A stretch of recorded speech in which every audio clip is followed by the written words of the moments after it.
on Civil Rights and Immigrant Advancement.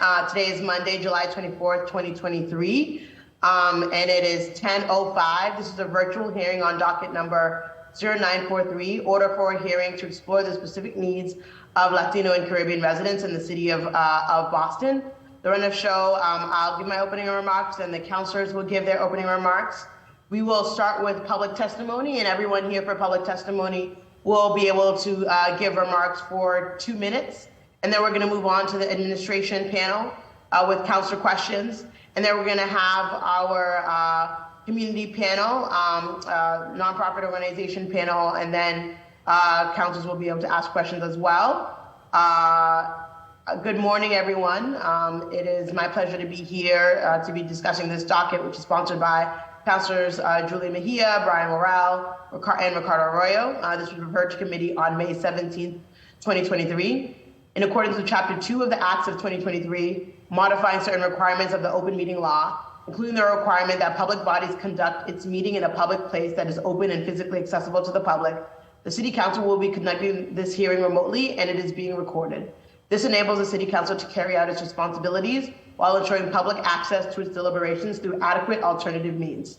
This hearing is being recorded and live streamed at www.boston.gov/city-council-TV and broadcasted on Xfinity 8/RCN 82/FiOS 964. To provide written testimony, members of the public can also email the committee email at ccc.civilrights@boston.gov. If members of the public would like to provide public testimony and have not signed up to do so, please email Christine O'Donnell at christine.o'donnell, ODONNELL, @boston.gov to request the link and have your name added to the list. I'd like to stress that we need information for people who are providing public testimony, especially if you are dialing in with a phone number or if you have an unrecognizable username. So please make sure that your name appears on Zoom and that you have signed up beforehand if you wish to testify. For those giving public testimony, please make sure that your name is visible so that I may call on you. You will be prompted to a panelist with when your name is called. Please make sure that you click yes when prompted to join as a panelist. Spanish interpretation is available for today's hearing. Once you've entered the Zoom meeting, click on the interpretation icon at the bottom right of the screen. I will start with opening remarks from the lead sponsors and my colleagues.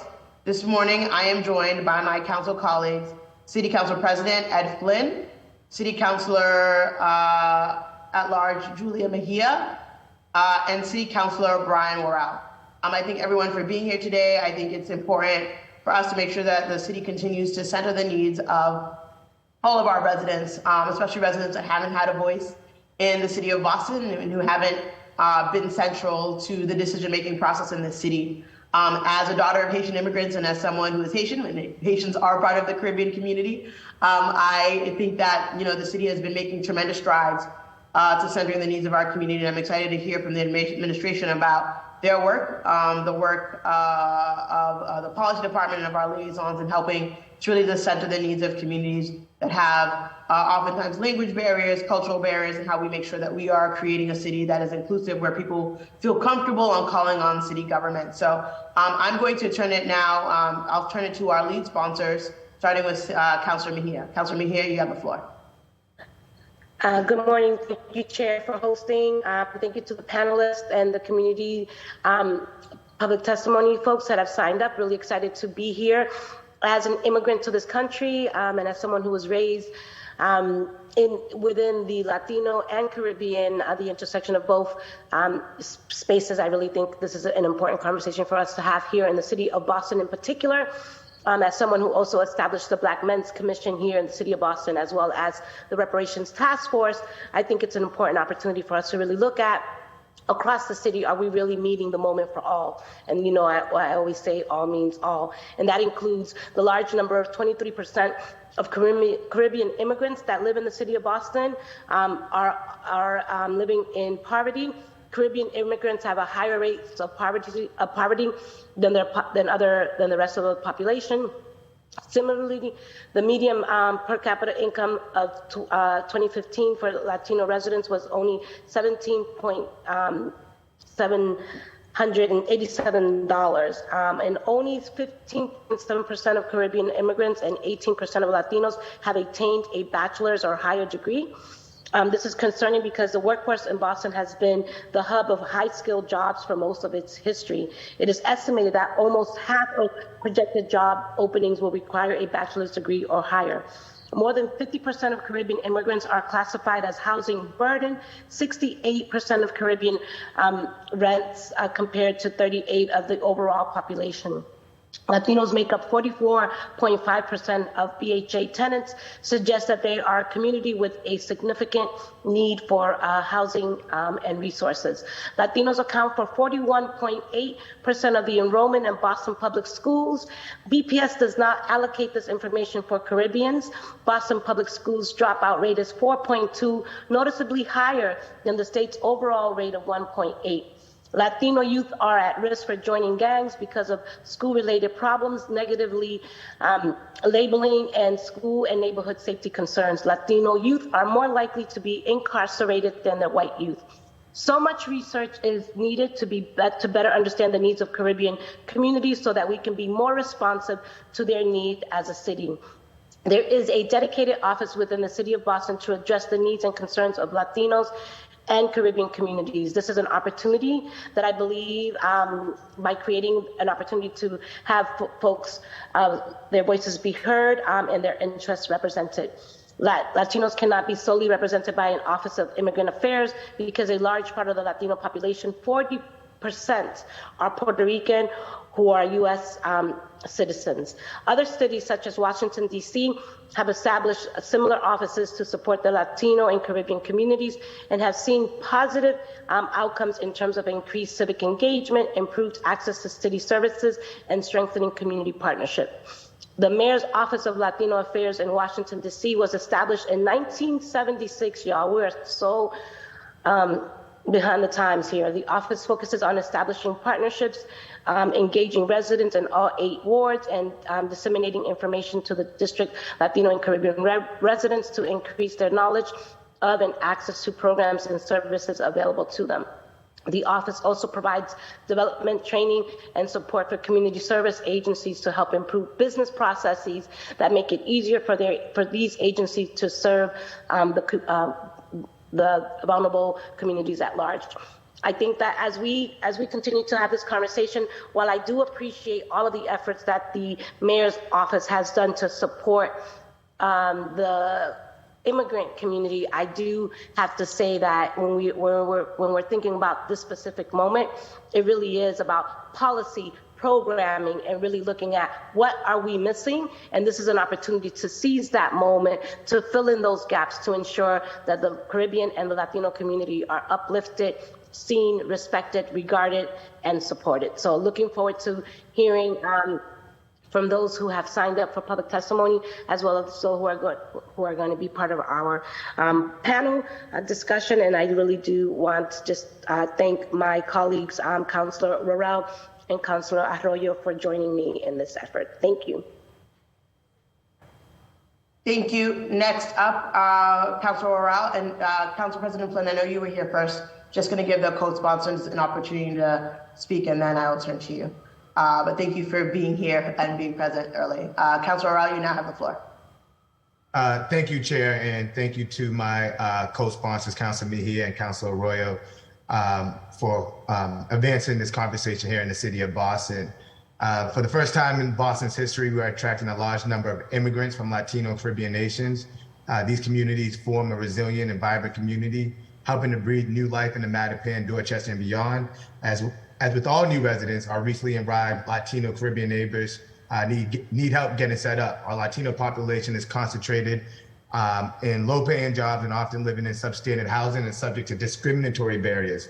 It is our responsibility to build bridges to the Latino Caribbean communities to ensure that we are able to address their needs. And I'm excited for this conversation as a son of immigrants from the islands of Jamaica and Barbados.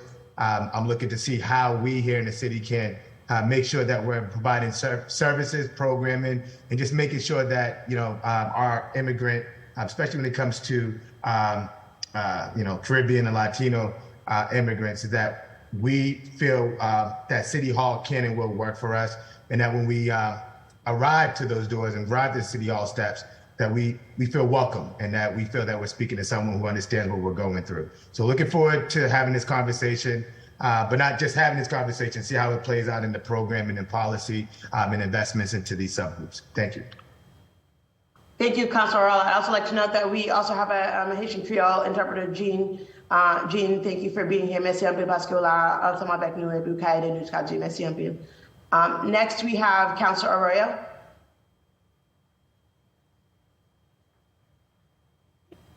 Thank you, Councilor Louis-Jen, and thank you to my co-sponsors. I don't want to take up too much time, only to say that the Caribbean American population and the Caribbean population here in Boston is a substantial part of the city. They're a substantial part of our public resources and in terms of how we create businesses and how we make our businesses profitable in terms of who is consuming at our local restaurants and our local businesses and who is running them. But they're also a large part of our Boston public school system and who is impacted by the decisions we make and the decisions we do not make in our Boston public schools. And so I look forward to this hearing and making sure that we address this in such a way where the focus is on what we can do best to enhance their time here in the city, whether they're living here, working here, or just visiting. All folks who are part of this community should be treated with respect, should be given platforms to succeed. And I look forward to hearing specifically what those plans may look like as we look at city contracts, as we look at BPS, as we look at housing policy, as we look at all the different things that impact this community in different ways. Thank you. Thank you, Councilor. Next up, we have City Council President Ed Flynn. You now have the floor. Thank you, Madam Chair. It's good to be with you and my colleagues that sponsor this important meeting as we discuss ways to ensure that the Caribbean and Latino community are treated with respect and dignity in the city. And as Councilor Mejia has mentioned, that also includes making sure that they're at the table and engaged in the process and come up with solutions to ensure that the programs and the services are reflected as well. So I want to say thank you to Councilor Mejia for highlighting that. I also want to acknowledge the mayor's diverse staff and our city councilors, their diverse staff as well. I also want to acknowledge my team on my city council staff because I represent a large Latino community in the South End and in South Boston. I also have two women that speak Spanish fluently that are able to help me be a better city councilor in terms of ensuring that their voices are heard at City Hall. Again, I'm here to listen, I'm here to learn, and here to support our Latino and Caribbean community across the city. Thank you, Madam Chair. Thank you, President.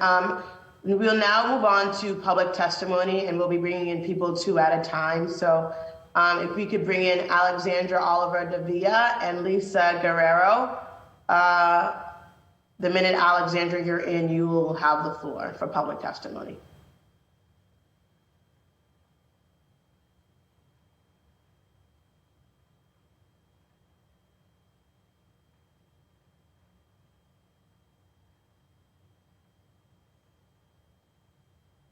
I see Lisi here, or I'm not sure if it's Lisi or Lisa, but you have the floor. Councilor Louis-Jen, I don't think Alexandra is on. I don't see her in the attendees. Okay, great. So we will just move with Lisi. Lisi, you now have the floor. You have 2 minutes for public testimony. Thank you. You're on mute, Lisi. You have to take yourself off mute. Hola a todos, buenos días. Mi nombre es Lisi Guerrero, soy residente de East Boston. Soy caribeña, soy dominicana. Mi preocupación en el área de acá de East Boston, porque como soy de esta área, como voluntaria de la comunidad, que soy voluntaria con diferentes organizaciones, con el Social Center, con UCB, con NOAA y todas las demás, sí, perdón. ¿Tú puedes entenderme? Ok, gracias. Buenos días. Un momento, creo que es mejor si hay una interpreta. Ella va a, is the Spanish interpreter speaking? Do you want to translate as like intermittently as she goes into English?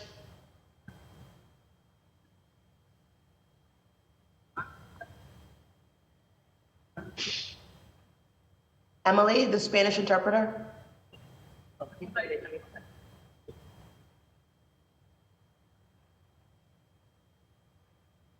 She has left.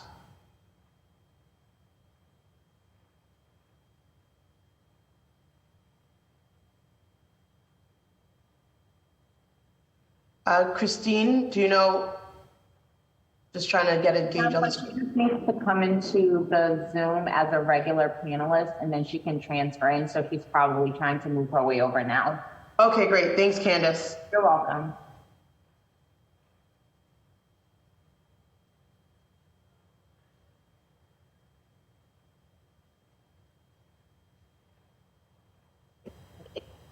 It looks like she's in now.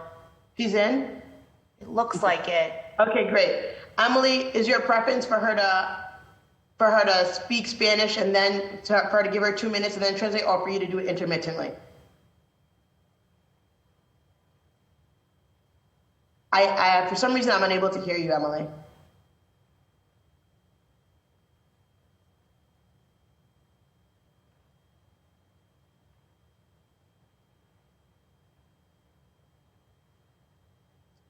Emily, I think you have to turn your mic on so that I can hear I see your mouth moving, but we can't hear you.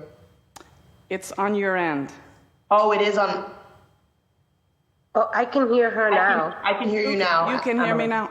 Okay, because now the interpretation has been turned off. So the issue is in the future, so you know, when you want people to go back and forth, everyone has to join the English channel, because if people are in the main room, they're never going to hear me interpret.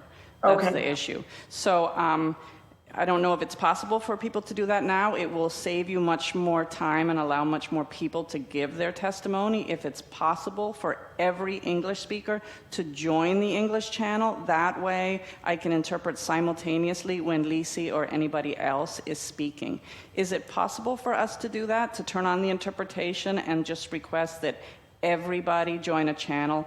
All English speakers must choose English, and Spanish or Haitian Creole speakers choose their channel. That way, when people speak, I just go directly and interpret simultaneously, and we have time to hear many more voices. Is that possible?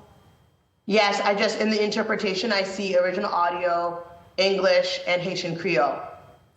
So everybody should choose a channel when we turn it back on, including English speakers, and that's the extremely important part. If people are not in the English channel, they will not hear the interpretation. Okay, so everyone should be in the English channel or the Haitian Creole channel. Yeah, so all English speakers, please choose English. You may not stay in the main channel, or you will not have benefit of hearing the voices of the Haitian Creole or Spanish speakers. Okay, great. Okay. I'm doing that at the moment, choosing English. Discúlpame, Lizzy, ya vamos a empezar de nuevo. Es que hubo un problema técnico que ya se está arreglando. No hay Gracias. problema. No hay nada.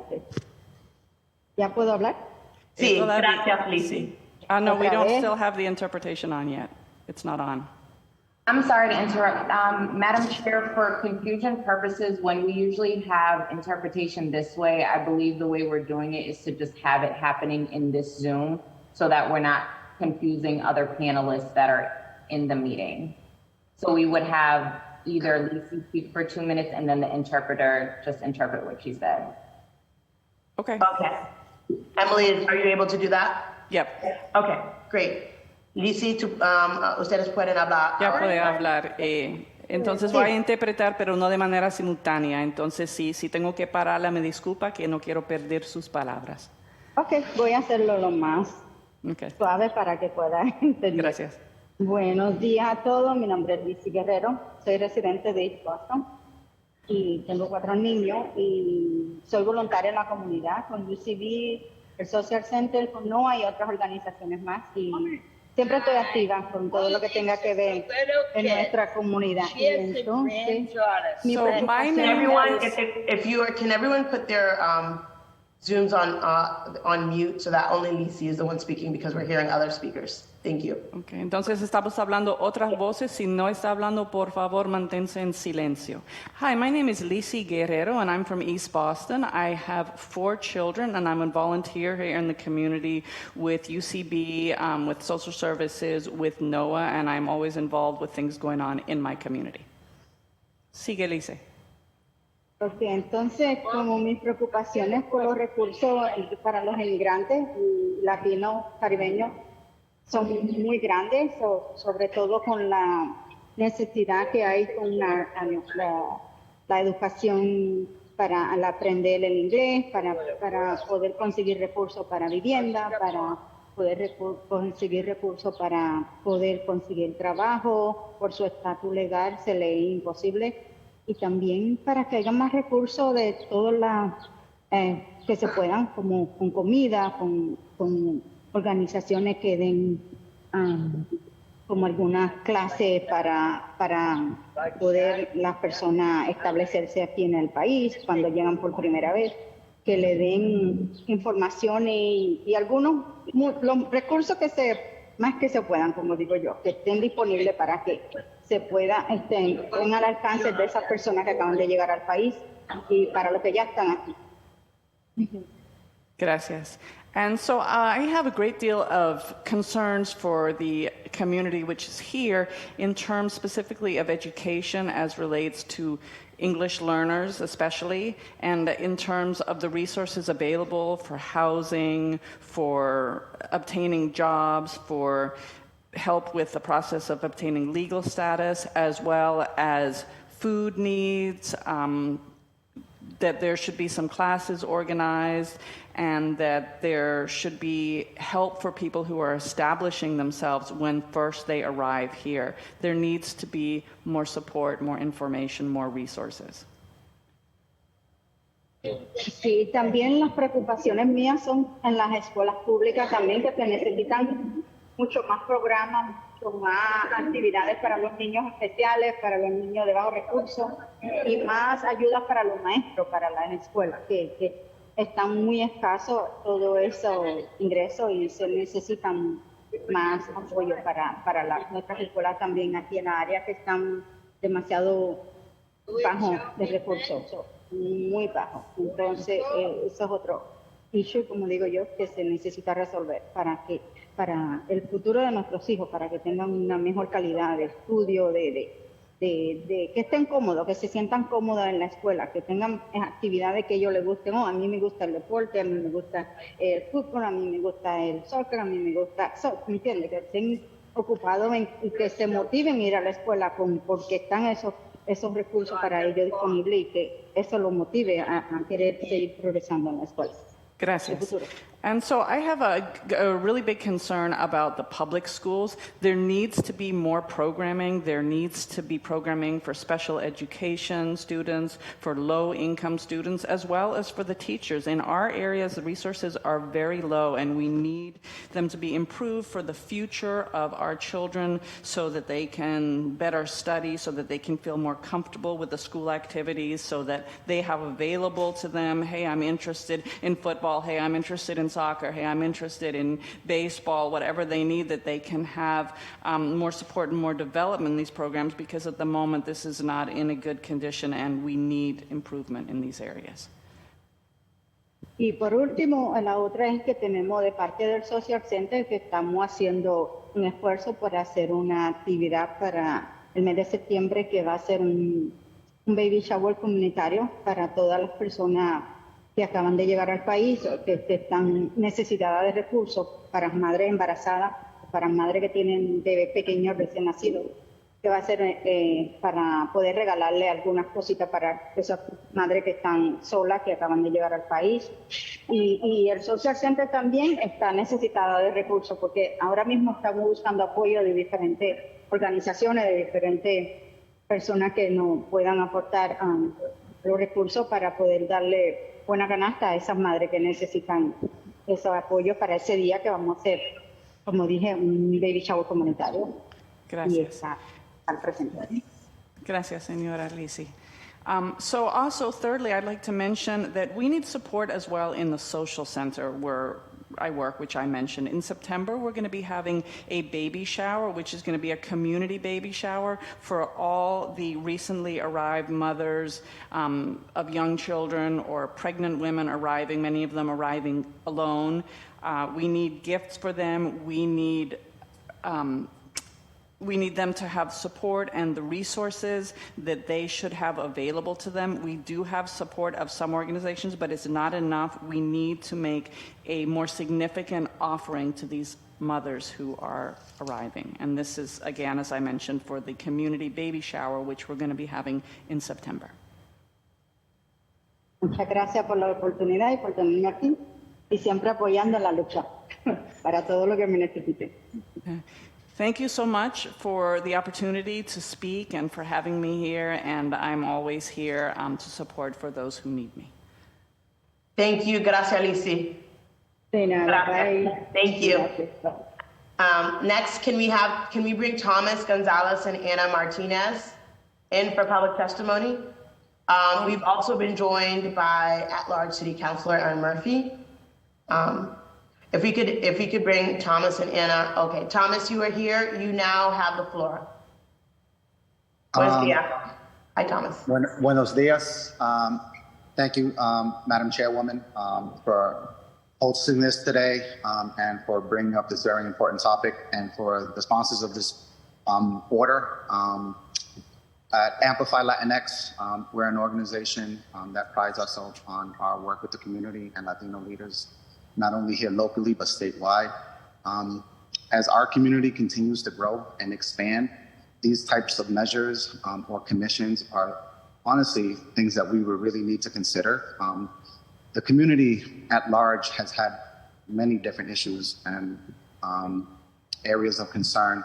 We've conducted a poll in early December that looked and identified, one, what the Latino community looks like overall, all of its different barriers, all of the issues that they're highly concerned about: affordability, healthcare, childcare, the workplace, transportation. There are a plethora. This would be one small step towards helping to ameliorate many, many years of disproportionate support for our community. As a former Latino liaison under the Menino administration and someone who has been in this space for a little bit, it's an important role, the liaison role, and how it connects with constituents. But, you know, whether it was myself or the Mattapan liaison, who also doubled as the Haitian or Caribbean liaison, the community is much larger than one person in that need. If I had had probably 3 other people doing the work, we probably would never satisfy the needs of the community. So we're just learning about this. We received it, and we're totally digesting it. But this is obviously something that would be natural for us to support, given the nature and the content. But as someone who has been in the role in government and outside, there's always more that we can do. And this is just one first step in that endeavor. And so, yeah, I'm totally supportive of this effort, and as we are at Amplify.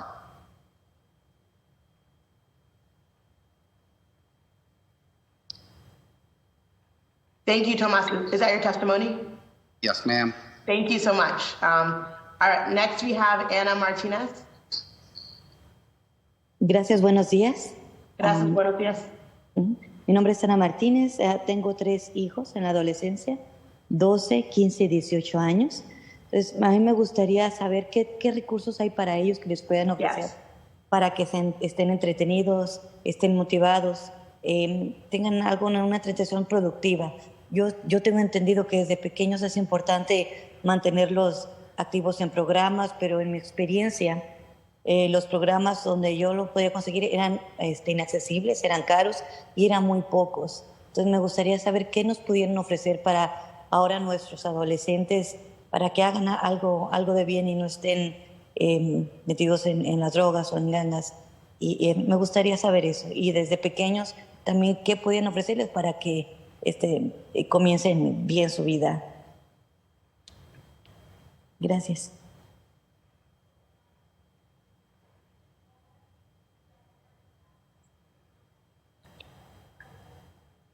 what could motivate them so that they can be doing something productive, so that they can be doing something active, which is helping them to progress. There are some programs out there, but they are very expensive. They are inaccessible. And so my question is, what can you offer to adolescents so that they can be involved and not just kind of out there in the streets getting involved perhaps in drugs or gangs? And that question comes also for the younger members of our community, the young children. What kind of programming can you offer? Ana, gracias por sus preguntas. Thank you for your questions. Maybe later someone from the mayor's office will answer. Tal vez más tarde una persona de la oficina de la alcaldesa pueden dar respuestas. So maybe later someone will give it. But thank you. Gracias. Next up, we have for public testimony, if they are here. We've also been joined by City Councilor Gabriela Calada. Next up for public testimony, we have Elsa Flores. Para testimonio público, ahora invitamos a Elsa Flores. Por favor, Elsa. Or Elsa Flores and Erica Roxanne Aguirre. They're here. Elsa just came off of mute. Okay, Elsa, you have the floor. Tiene el piso, Elsa. Sí, buenos días. Gracias por la oportunidad a nuestros concejales por esta iniciativa, especialmente a nuestra concejal Julia Mejía. Gracias por siempre estar ahí para pues, representarnos dignamente como comunidad latina. Mi nombre es Elsa Flores, soy mamá de 3 niños. Estoy viviendo en Boston por 20 años y soy una líder activista comunitaria. Hi, good day to everyone, and thank you for councilors for this opportunity, this initiative, and I'd especially like to give a thank you to Julia Mejia, who's always here supporting our community. My name is Elsa Flores, and I live in East Boston. I have 3 children, and I've been, me dice Elsa, 20 años que está acá? Sí, 20 I've been años. here 20 years. Por favor, sigue. Sí, como comunidad latina de alto porcentaje, pues en Boston, representando una diversidad muy alta, necesitamos, agradecemos definitivamente los cambios que la ciudad de Boston ha hecho hasta este momento, pero necesitamos expandir más, necesitamos llegar más allá, en donde como comunidad latina nos sintamos representados, nos sintamos considerados en cuenta. Necesitamos un departamento específico, una oficina específica que sea para nuestra comunidad latina, específicamente nuestra comunidad centroamericana y caribeña, que tenemos un alto porcentaje en Boston en este momento, y que haya igualdad de oportunidades para todos. And so I am in East Boston, and the Latina community is a very high percentage of the residents in East Boston. We represent a great deal of diversity in that part of the city. And I'm grateful for the changes that the city of Boston is bringing about at this moment, but we really need to expand that effort more. And we need to have an opportunity for the Latinos to sit, to be heard, to be taken into account, to have a specific office, especially for the Central American and the Caribbean population, which is a very high percentage in Boston at the moment. Thank you. Hay muchos cambios por hacer en este momento. Me gustaría enfatizar cambios específicos en educación, por ejemplo, más apoyo en servicios para nuestros muchachos en programas de educación especial y los aprendices del idioma inglés, apoyo en recursos para organizaciones pequeñas como por ejemplo Harbor Keepers, que representan en la comunidad el trabajo del cuidado del medio ambiente, que es tan importante en manera de educación pues para nuestra gente, todos desde los más pequeños hasta los más adultos. También programas en seguridad, salud y vivienda, que en este momento estamos enfrentando duro proceso como comunidad latina, específicamente en vivienda, y necesitamos el apoyo en más recursos, pero recursos que sean específicos y basados para nuestra comunidad latina, en donde enfrentamos esos desafíos tan altos que al final del día nuestra gente más vulnerable es la más afectada. Gracias. Para aclarar, Elsa, el programa que me mencionó se llama Harbor Keepers. Harbor Keepers. Harbor Keepers. Muchas gracias. So there are many changes that are needed right now in Boston, and I'd like to emphasize a few. I'd like to emphasize education, especially special education programs, which our community needs, as well as the English learner programming, as well as the small program Harbor Keepers, which is very important for our environment and very important as a part of education in order to amplify the safety and the health of our community. Housing is also an incredibly important need at the moment for which we need more resources. It's a great struggle that our community is facing, and we need to have a special dedicated office to help us. Para concluir, agradezco una vez más, y mi mayor desafío en mi mente en este momento es pensar que realmente esto va a tener un seguimiento y vamos a encontrar soluciones a esto. Prácticamente se va a implementar, no solamente como a veces he aprendido de experiencia, que solamente queda documentado en un papel y hasta ahí nomás y no hay seguimiento. Así es que animo pues a nuestros representantes que nos apoyen, que nos ayuden a que realmente esto se haga realidad. Muchas gracias y que Dios les bendiga a todos. And in conclusion, I would like to thank everybody again, and I would just like to say that the greatest challenge that I feel exists has to do with something that I've seen happen in the past, where perhaps lots of things come up and they're great ideas, but they stay on paper with no follow-through. We need to have a solution which is implemented, and so I would like to inspire and to animate all our councilmen to support us in this effort. Gracias, Elsa, para su testimonio. Councilor Mejia, I see your hand up. Is public testimony? So. No, I know, I understand, but I just wanted to let you know that I've been getting some feedback from some folks in regards to the interpretation channel. So Emily, if you don't mind, or somebody from central staff, can you just give us some instruction one more time so that folks who are having a hard time can make sure that they know exactly what they need to do to listen in. So that's all. Thank you. Now the interpretation is off again. I think the issue is that it's being turned on and off, and so that perhaps is causing a little confusion. El problema con la interpretación para los que están escuchando es que debido al proceso y el testimonio que se está haciendo la interpretación consecutiva y después volvemos a encender el canal, hay un poco de confusión. Así que manténse al tanto de cuando está o no está encendido el canal. Gracias. Thank you. Okay, so hopefully we can just have it stay on. Next, if we can bring into the room Erica. Oh, I think she's here. Roxana Aguirre. Then we're going to go to Argentina Vilar. Then Rita Lara. Roxana, you now have the floor. Buenos días Buenos a todos. días. Quiero empezar por agradecerles la oportunidad de estar acá y poder compartir mi voz, mi experiencia.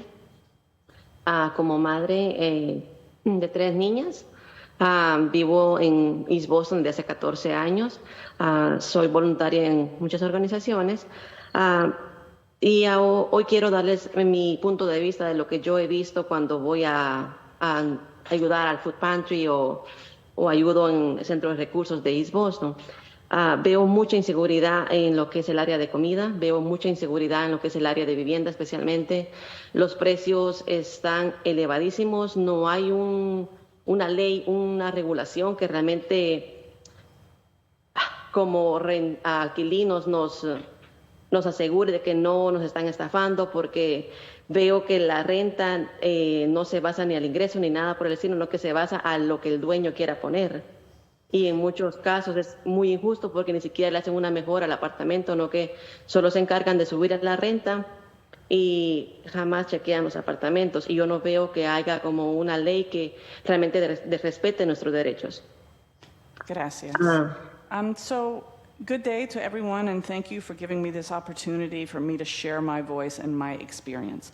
I am a mother of 3 living in East Boston for 14 years. I volunteer in many organizations, and I would like to share my perspective in terms of what I'm seeing in the community when I work in the food pantry and in other organizations. I'm seeing a great deal of food insecurity, of housing insecurity.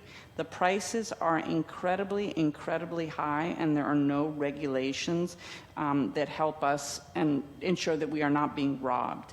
In terms of the housing, I see so much insecurity, and the price is determined just by what the owner wants and not at all by our income. So often I'm seeing the prices go up and up and up, and that's the main concern of the owner, while they're having very little concern for the conditions in which we are living, and there's no one even checking in on that. Igual en el sistema de educación, siento de que yo me encargo de que mis hijas siempre estén activas en programas escolares. Lastimosamente, los precios son muy elevados y no hay como un descuento de hermanos o alguna oportunidad donde ellas puedan ir gratuitamente, ¿me entiende? A que ellas puedan desarrollar sus habilidades, porque pues a una le encanta la música, a otra le encanta el arte, la otra le encantan los deportes, pero lastimosamente son muy pocos los recursos que hay en la comunidad, más que todo en el habla hispana. In terms of education, I try always to make sure that my children are active and they're engaged with scholastic programs, but the cost is extremely high and there's no discount offered for siblings, so there's really very few opportunities available to us and for the young people to expand their opportunities. One may be interested in drama, in arts, in sports. There is no programming so that they can further their studies and their interests. Y pues para concluir quisiera que no solamente se quedaran con las opiniones, sino que siguiéramos. Me encantaría, porque veo realmente la necesidad de tener como una oficina donde hay alguien que hable nuestro idioma, que entienda nuestras necesidades, nuestra cultura, que nos escuche, que nos dé como un seguimiento a lo que realmente nos está aconteciendo como comunidad. And so I would really love to see this necessity addressed by an office, in our office, which can understand our culture, our linguistic needs, our other needs which are specific to our culture. Eso sí se los agradecería porque sé de la necesidad, solamente que a veces no sabemos a dónde ir o a quién recurrir cuando nos está pasando alguna difícil situación. Sometimes we really don't know where to go or who to turn to find resources when we're confronting a difficult situation. Entonces, nuevamente les agradezco por esta oportunidad que nos están dando para poder escucharnos y expresar también nuestras necesidades. Muchas gracias. So again, I would like to thank you for this opportunity for us to express ourselves and make our needs be heard. Thank you.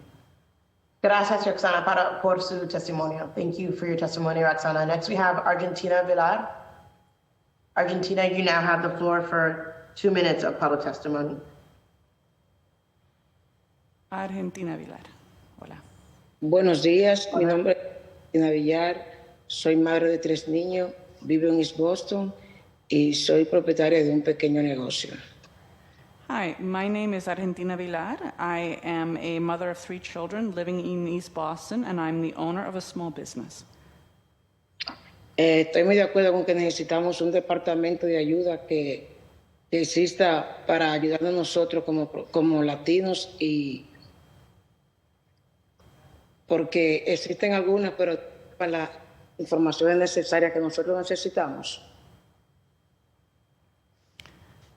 I'm very much in agreement that we need an office to support the Latino community. There are some that exist, but not responding to us directly. Pero como decían nuestras compañeras, de que sobre todo con los niños, para la educación, la escuela, recursos para que ayuden a nuestros niños a obtener programas, también la vivienda. Ya que en realidad yo he escuchado que existen muchos recursos en la comunidad, pero a veces cuando nosotros nos damos cuenta de los recursos que están, por no tener una oficina directamente para nosotros como latinos, Cuando llegamos a esos recursos ya no están o están agotados o dice que nos podemos quedar para la segunda ronda. We need educational resources. We need resources relating to the housing. Sometimes we hear late in the game that these resources exist. We need a special dedicated office because what can happen is we arrive and the resources have run out, or we are told that we can wait around for the second round. Bueno, esto es lo que tengo que decir. Muchas gracias por la invitación a la concejal Julia Mejía. These are the words I'd like to leave with you today. So thank you, and thank you very much for our councilor, Julia Mejia. Gracias, Argentina, por su testimonio. Next up, we have Rita Lara. Rita Lara, you now have the floor. Hi, Rita. You now have the floor for 2 minutes of public testimony. Good to see you. Hi, thank you. Thank you so much for the time. I'm Rita Lara, and I'm with Maverick Land and Community Services. I'm really excited that this office, the potential that this office brings to really increase equity in a number of areas, for the Latino and Caribbean community. In complete agreement with a lot of the voices we've heard here about the sort of needs in the cross-section of housing and food insecurity. We run Housing Lab that's part of a cross-sector partnership with Northeastern, and unfortunately we can only serve East Boston, but it is because we have Northeastern attorneys in that partnership. It is some of the best evictions defense I've seen, where people can have 4 or 5 attorneys representing them in court. And there are huge needs for sort of defense in navigating systems, protections in navigating systems. I would say huge needs in the area of tenant protections. There are ways in which the Latino and Caribbean community, which represents 30% of the Boston community, are extremely vulnerable, but yet have no sort of ways to navigate, services and needs. And, speaking from someone who's running an organization at the heart, in the heart of East Boston and a poor neighborhood in East Boston, and part of a kind of grassroots ecology, working with partners like Neighbors for a Better East Boston and the Mutual Aid. It's really important to make sure some of those, we have ways for elevating, attention to sort of, problems, that arise that we just can't, even at the organizational level, often don't have the resources to navigate or to elevate. And I'm often, relying on our city councilors to help us, and other elected officials to help us navigate, some of that. And I would say another area which is not talked about is often, but just the need for the Latino and Caribbean community to have a place where we can identify issues related to sort of first response and safety, and maybe not having the community's needs met in terms of safety, or having difficult interactions with first responders. A lot of it is related to just, language and culture, and most definitely discrimination, is at play too. And I just want to add another piece that I think we often don't think about, and I think it does add to the injury.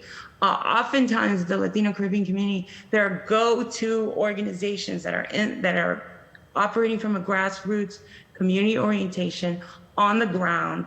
We are in some ways the first responders for macro social work for the Latino and Caribbean community, and yet it is well supported by philanthropy, tend to be much more under-resourced than organizations led by white leadership, by white male leadership. So I think it's really important to also look at where the city is directing resources, and to have an office that can elevate and advocate on our behalf, both as a community and as organizations serving this community, I think is really, really important. So, thank you so much for making this happen. Thank you, Rita, and thank you for your testimony. Next up, we have Zaida Adames and Vanessa Calderon Rosado. if we can bring them into the room and see if Zaida is here.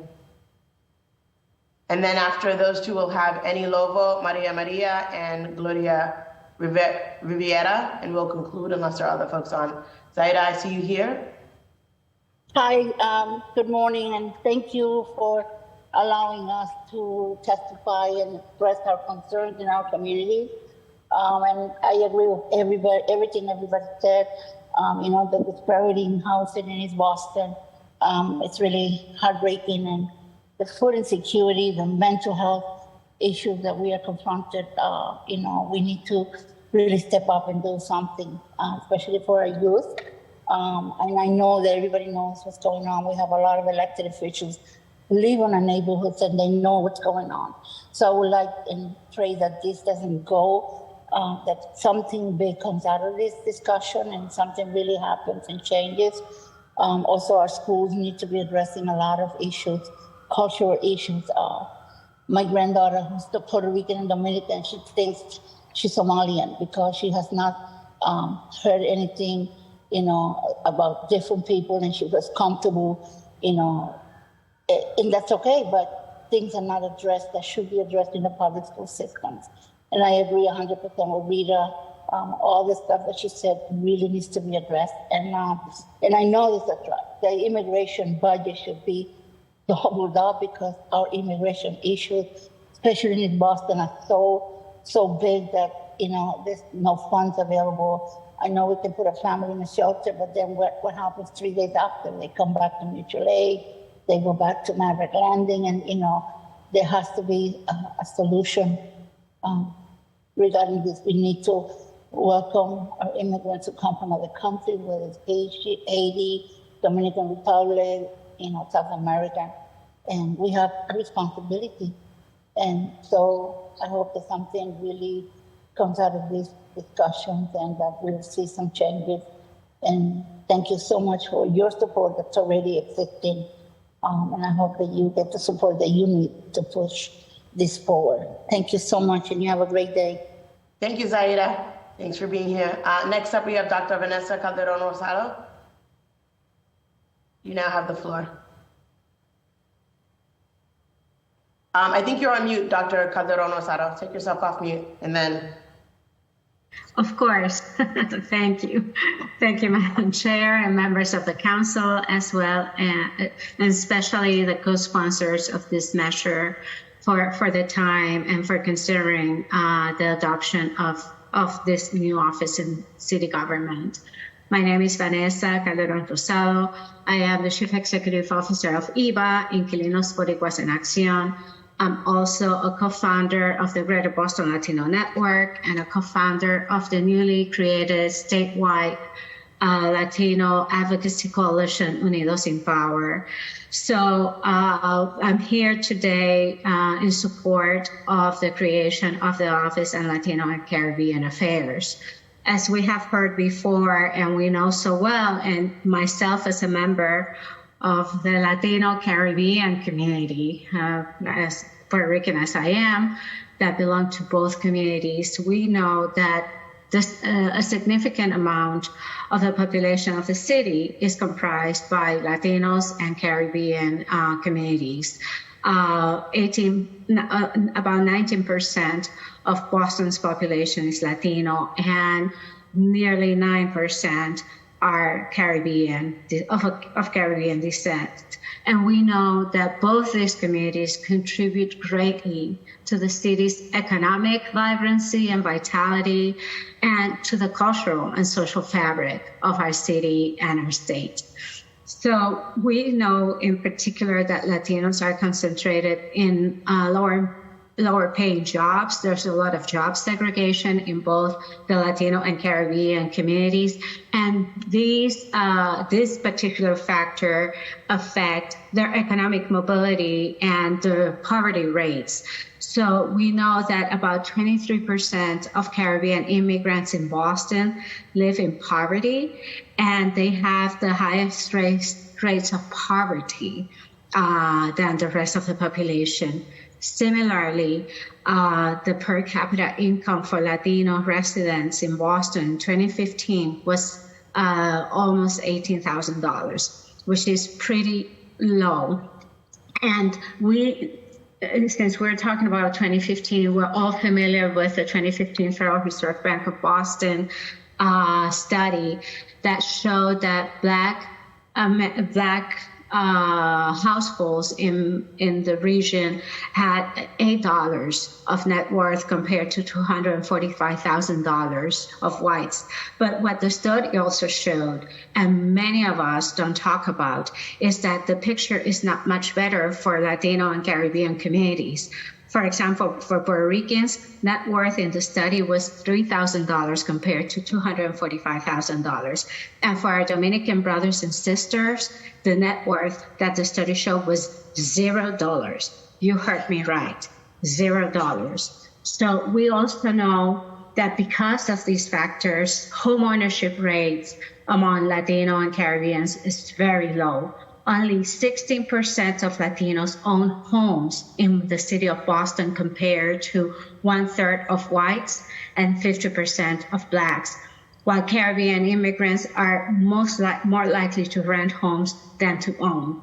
And as we know, home ownership is the premier asset building mechanism that families have in this country. So, with all that said, and many other of the statistics that have been cited today, we also know that our communities are resilient and they are an important contributor to Boston's vibrancy and economic vitality. However, these are some of the harsh realities that our communities face. The barriers encountered by our communities can be eliminated so every member of the Latino and Caribbean communities can reach their full potential and proudly serve our city and make it a better place to live for everyone. That is why I'm here today to support the establishment of the Office of Latino and Caribbean Affairs within the city government. I believe that this office will address the needs and concerns of our communities in Boston and will ensure that the voices will be heard, that their interests will be represented, and that their needs will be met. The Greater Boston Latino Network research in 2011 and 2015 documented the lack of Latino representation in city government. This office will give us a voice, will give us representation, and will ensure that we'll be higher civic engagement from our community, that will be improved access to city services, that will be stronger partnerships with our community, and that overall the quality of life of the Latino and Caribbean citizens of our city will improve. So I thank you very much for the time, and I urge you to strongly consider the creation of the Office of Latino and Caribbean Affairs in the city of Boston. Thank you so much. Thank you, Vanessa. Next, we have Annie Lovo and Maria. I'm also going to just start making sure that the testimony really does stick to 2 minutes because we have a panel of city administration and then a community panel, and we need to get that going. So next up, if Annie Lovo and Maria are here, if you can, they can bring them. Then we have Gloria Riviera.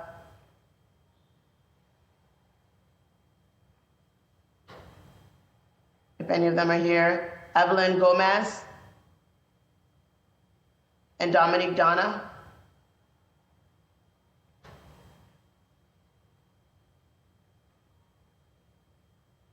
Okay, Evelyn Gomez, you now have the floor. Oh, actually, first is, I'm sorry. I see Gloria here, so Gloria, you now have the floor.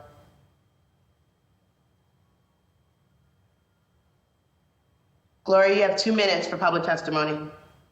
Okay. Hi, good morning. Good morning. My English, my second language, my Spanish, my first language.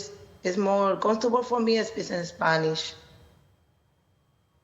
Puedes hablar en español, sí, no hay problema. Sí. Ok. Gracias a la concejal Mejía por tener esta iniciativa de una necesidad que no es importante y necesaria en nuestra ciudad de Boston.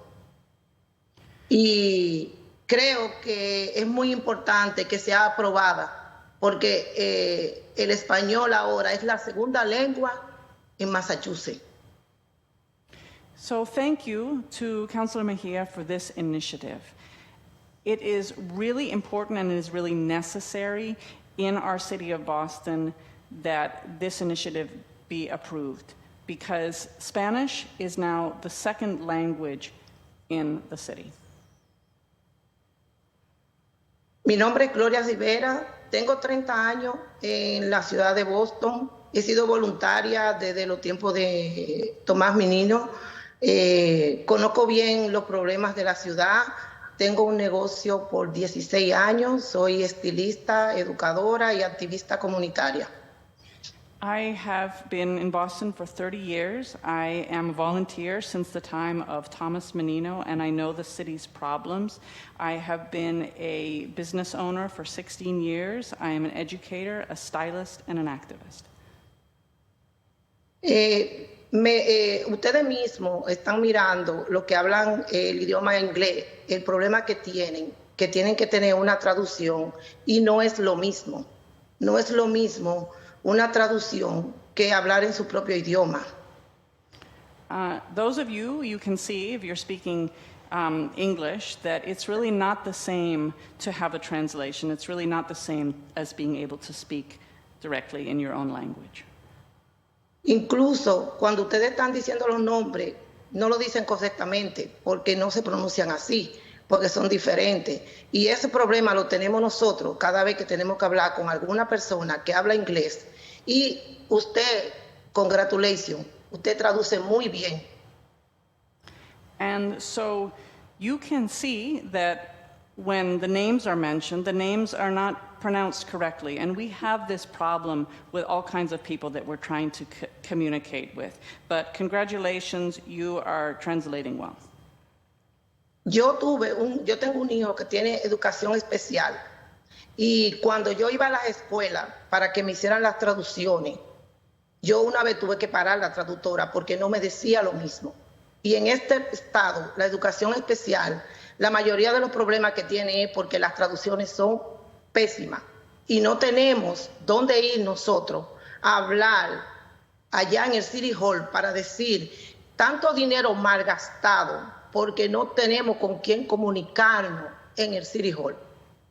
So I have a child in special education, and when I go to the meetings with the school, I have to sometimes stop the interpreter because she is not saying what I am saying. And the translation is so bad, and when I have to direct myself to City Hall, and I would like to let them know how much money is being wasted with this kind of resource. Y casi todos los problemas que tiene la ciudad de Boston, con las gangas con los jóvenes, con ese dinero que malgastan, porque la mayoría de la gente que tiene de verdad necesidad son hispanas. Y no hay un sitio donde ellos puedan dirigirse para que ustedes, los representantes de nosotros, sepan dónde el dinero no está usándose correctamente. So in terms of the gangs and all the problems going out in the street, there is so much wasted money. And it is very important for you, the representatives, to be aware of where the money is not being spent. And there is nowhere for these youth to turn. Si hay por ejemplo, yo tengo un proyecto ahora y yo he tenido que hablar con diferentes personas de la ciudad. Si hay una oficina en la ciudad donde todos podamos llegar, no tienen que desplazarse y toda la información se queda ahí dentro y se gasta menos dinero y tienen mejor resultado porque la información se queda ahí mismo. So I'm part of a project now, and I think that if there was an office in the city government where we could all go, no one would need to be displaced. All the information would be there, and there would be less waste in terms of spending. Y se le puede dar mejor seguimiento, que es lo que dicen todas las que hablaron primero. And there could be better follow-through, which is what was mentioned by some of the earlier speakers. Podrán ver toda la comunidad hispana que hay ahora, tanta activista, tanto eventos comunitarios hispanos que hay en la ciudad de Boston, tantos niños que vienen ahora que hablan español. y nosotros no tenemos una oficina en el City Hall donde la mayoría somos hispanos, que estamos contribuyendo a tantas cosas culturales, económicas, y tenemos tantos representantes que hablan español ahora. And so there are so many Hispanic activists in the city. There are so many community and cultural events which are Hispanic, and so many young people who speak Spanish. We need an office in City Hall because there is so much input that we have towards the culture and the economy of this city, and so many of our representatives are Hispanic. Hay muchas personas en el City Hall que hablan español. Muchas personas, muchos muchachos. She's gone on hemos levantado aquí. Yo tengo 3 hijos, una manager, una que estudia en Japón. Son recursos que la ciudad tiene que puede usar en una oficina en el City Hall, que aman este estado y que también hablan inglés y hablan español y pueden hablar en español y ayudar a su propia comunidad, que conocen su propia cultura. Gloria, me dice que tiene una hija que estudió en Japón. Okay. Está en Japón estudiando y tengo una que es manager en JetBlue. Okay. So there are so many of our community who are working in City Hall now, and I myself have 3 children, one who is a manager and who studied in Japan. And in City Hall, we really need an office where we can all turn. Yeah, because el City Hall tiene toda esa juventud que crece, que ellos pueden, y así lo sacan de la calle, y también pueden contratar personas para esa oficina que van a conocer culturalmente de dónde vienen, porque el problema que tenemos en la ciudad de Boston es cultural. Cada persona que viene de Centroamérica, del Caribe, tiene su manera y a veces no la entienden, porque aunque no se crea, culturalmente afecta cuando uno viene a un país diferente y cada persona puede aportar. Y tenemos los recursos aquí, que es la juventud, que habla inglés y español, descendiente de todas esas personas que hablan español. So it's important to have a place for the youth to go so that they can come off the streets. And I'd also like to say that the problem we have in Boston is really a cultural problem, because there needs to be a place where Caribbean people from the Latin community can come and they can be understood in their special way of communicating. And lo último que me dijo Gloria. Thank you, Gloria. ¿Sí? Gracias por su testimonio, Gloria. Thank you for your testimony. Gracias. Do we have any Lovo or Maria? If we don't, Lovo or Maria.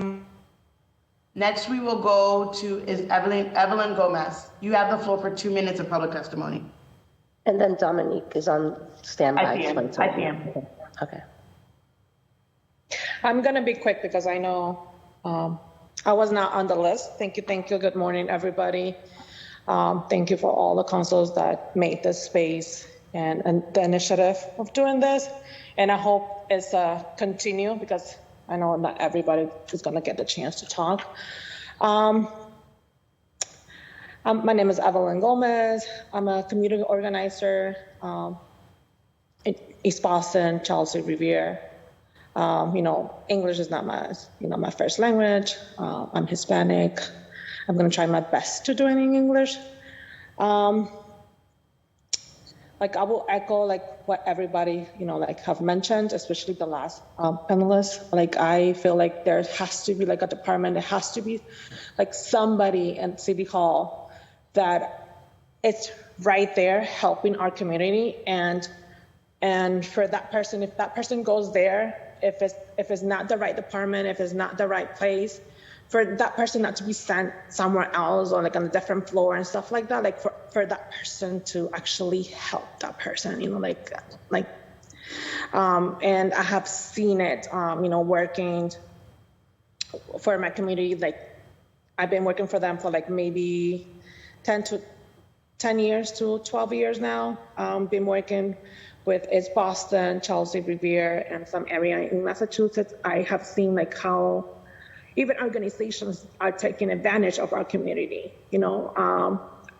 I don't know if you have seen the news, starting on July 1st with the Work and Family Mobility Act law, starting July 1st.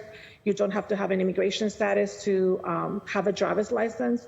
We have seen like how like notaries are charging, ridiculous amount of money to get just one piece of translation, either the birth certificate or the driver's license from the country. They're charging $200, $300. And not only notaries, there are some organizations that are also charging almost $100. I wish there were like somewhere like for them to get those services for free, because a lot of people don't have the money to do it.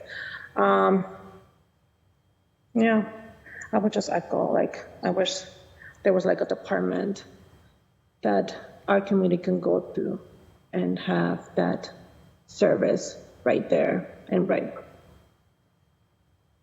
Thank you. Thank you, Evelyn. Thank you. Thank you for your testimony. I appreciate you being here. I see Maria is here. So Maria, you now have the floor for public testimony, 2 minutes. Muy buenos días, mi nombre es María. Muchísimas gracias a la concejal Mejía. Sorry, go ahead. Sigue, por favor. Sí, muchísimas gracias a la concejal Mejía por esta gran iniciativa que estamos esperando por tantos años. Thank you to Councilor Mejia. My name is Maria, and I would like to thank Councilor Mejia for this big initiative that we have been waiting for so many years.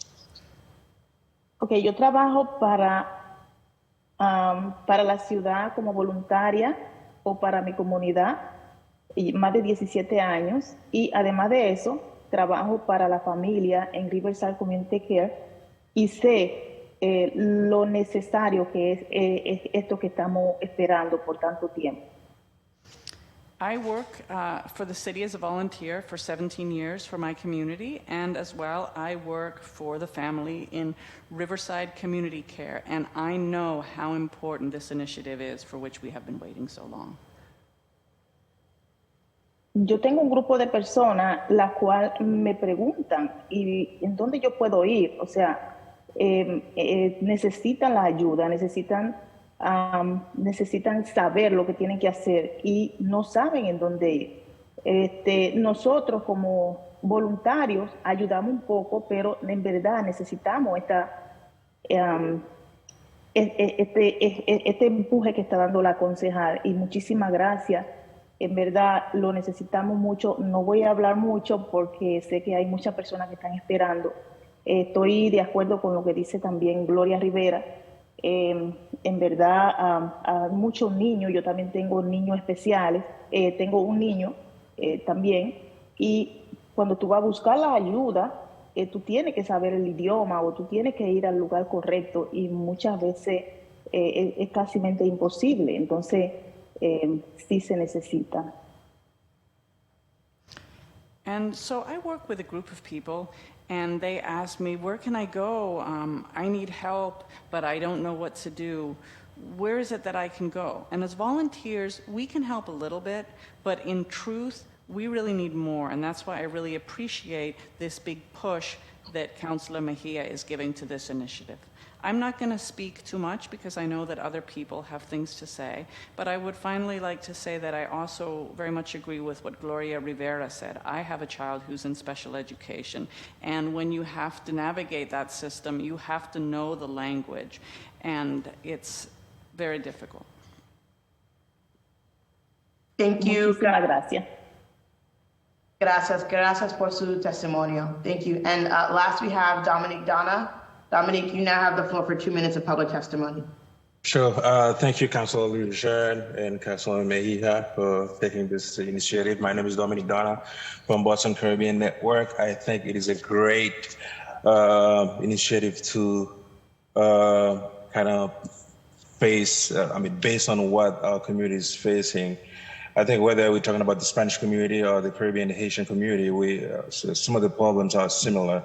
I think having an office to represent those communities, underserved communities, it is a great thing to have, and I hope it will happen because it was long overdue based on problems that we are facing. Whether it's the Haitian or Caribbean, Spanish communities, some of the problems are similar. So I think the office should have a liaison to specific communities, and information should be available in their language so they don't have to call a number and then try to find out somebody to understand what the needs. And I also think there should be PSs going out either every month to push a certain agenda, whether it's the resources that they have available at City Hall. And I think the Haitian community, because I'm Haitian, I'm addressing the problem for the Haitian community because based on our shows, they call us for everything. They need to know about their tax rebate. They don't understand that they need to know about where they can find the services that are available. I'm pretty sure Councilor Louis-Jean is well aware of it because they will call her as well, and Councilor Mejia. And we are facing a lot of problems. I think having this office will be a very good asset to our community, and I hope it will happen, and other councils will join you guys to make it happen because it is needed in the communities, and especially the new immigrants coming to Massachusetts, and they're facing a lot of problems. And with the Mobility Act, so they'll be driving, they need to know insurance is expensive, a lot of different things they're facing. So they don't know where to go. But if there's an office in place, they know they can at least find information in their own language. I think will be a good thing. So thank you all for taking the initiative. And hopefully the other councils will jump on board to make it happen. Merci un peu, Dominique, pour testimony about. Okay, thank you. We have now heard from all of community, and we are moving on to the administration panel. I believe because of time constraints, we may have lost members of the administration. And, but I know that Maria Angelis Solis-Severa, Chief of Equity and Inclusion is here. So if we could bring members from the administration over so that they can be panelists, that would be great. Thank you.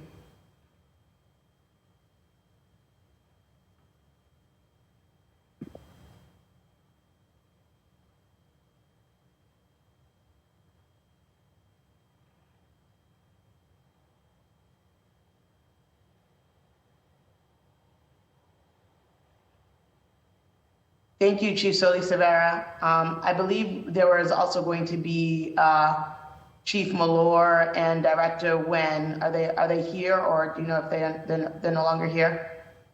No, I'll be the only one from the administration's bay. Okay, great. Chief Solis-Severa, you now have the floor. Thank you. Good morning, buenos días a todos. I'll stick to English, but I'm happy to do whatever is most helpful here. Maria Angeli, I use she, her pronouns, Chief of Equity and Inclusion. And I want to thank the sponsors and you, Co-Chairwoman, for getting this conversation going today. I know we have more experts that will be also sharing, so I'm excited to hear what they'll be educating us on. I've been listening and taking a lot of notes and getting our team mobilized to make sure that we are attending to many of the needs that have been shared with the community. And before I give sort of like our stance as an administration, I want to make sure that the residents that are listening to this at this moment that have spoken leave this hearing with action items, because a lot of the concerns that have been brought up are things that as a city we do provide, but it is really good data for us to be hearing that folks don't know about it. And so a few of the things that I want to name, first, I've spoken with Chief Jose Mazo, who oversees the BCYF centers. We will make sure that you get access to the different links and catalogs of services as well for very affordable or free programs that you and your young people can have access to. And through our Office of Language and Communication Services, every BCYF center is able to provide interpretation services.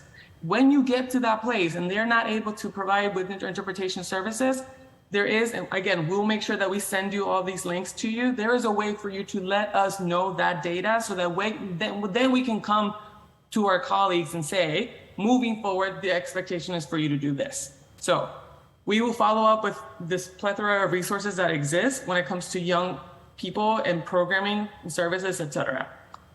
The second thing, se habló mucho, y lo voy a decir en español porque lo dijeron personas que hablaron español. Hubieron muchas familias o personas que hablaron sobre lo que es personas con discapacidades en nuestras familias. Ya estamos movilizando ahora mismo a nuestro grupo gracias a este hearing, a esta conversación, para que nuestra oficina de inmigrantes, nuestra oficina de personas con discapacidades y nuestra liaison para los latinos se comuniquen y empecemos a pensar sobre qué tipo de servicios en particular son los que necesitamos para que nuestras escuelas públicas, así como nuestros otros departamentos, puedan proveer esos servicios. Counselor, should I pause there so she translates? I didn't think about the Spanglish. But you also spoke in English, right? So did you say what you said in Spanish and English? No, the second point was a completely different point. I'll stick to one language so I make it easier on Emily. Yes, Emily, I believe is translating for folks who are in the other room into Spanish. So it's great so that folks know that you have the ability to both speak in English and in Spanish, but keep it to English so that Emily has an easier time of adjust. But yes, I feel your pain. This is my life too when I'm addressing Haitian Creole and English. You know, you just want to do the back and forth that you're used to, but for the sake of this conversation, if you could just keep it English. Yeah, summary of point number 2 was simply that we heard a lot from the hearing today, that there's a lot of families in the Latino community, that's what I heard today, that are concerned about young people with disabilities. We're already mobilizing our Latino liaison as well as the Disabilities Office and the Immigrant Advancement Office to make sure that we do a deep dive into those issues and identify what are some potential next steps here. Also heard a lot of economic mobility. We recently hired an economic mobility strategist for the same question. How are we supporting low-wage workers, protecting them from wage theft? And we're working very closely with our worker empowerment cabinet to do just that. But as Equity and Inclusion Cabinet, our role is to help transform the way that we fund and design programs, practices as a citywide effort. It is not only our responsibility as a cabinet to ensure that we are connecting with our most historically excluded residents. We make the argument that it is everyone's responsibilities. And we also recognize that that's going to be many years of work. We've already made a lot of progress, and we're barely in year 2 of our administration. And so all the data that we can get is super helpful for us. Next thing I want to share is really excited to announce that given some of the conversations that we've already been having for many months around gaps in services, gaps in at least understanding and expertise, the mayor and I and many others in the administration have decided to move the cultural liaison program from the Office of Neighborhood Services into the Equity and Inclusion Cabinet for this same purpose. We believe that the cultural liaisons are here for constituent services, but that data that they've been collecting for years can also help us better inform policies that we are pushing forward and the way that we are asking our colleagues across departments to better design their different services. And so under the leadership of Alexandra Valdez, who is helping us strategically think about how to better incorporate this work, we're going to be supporting and actually providing a budget for these liaisons to do much better work than they've been doing for the last couple of years with the resources that we can provide as a cabinet.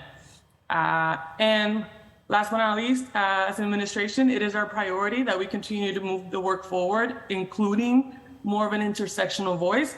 And we are not looking to start a new office, but instead we are looking to collectively build the muscle and expertise and services of other departments that are already doing this work, but to the point that the counselor and many other people have said, are not reaching our communities. And so the Cultural Liaison Program is going to help us target more of that outreach to get to the people that have been speaking today that have not received the services that they are entitled to.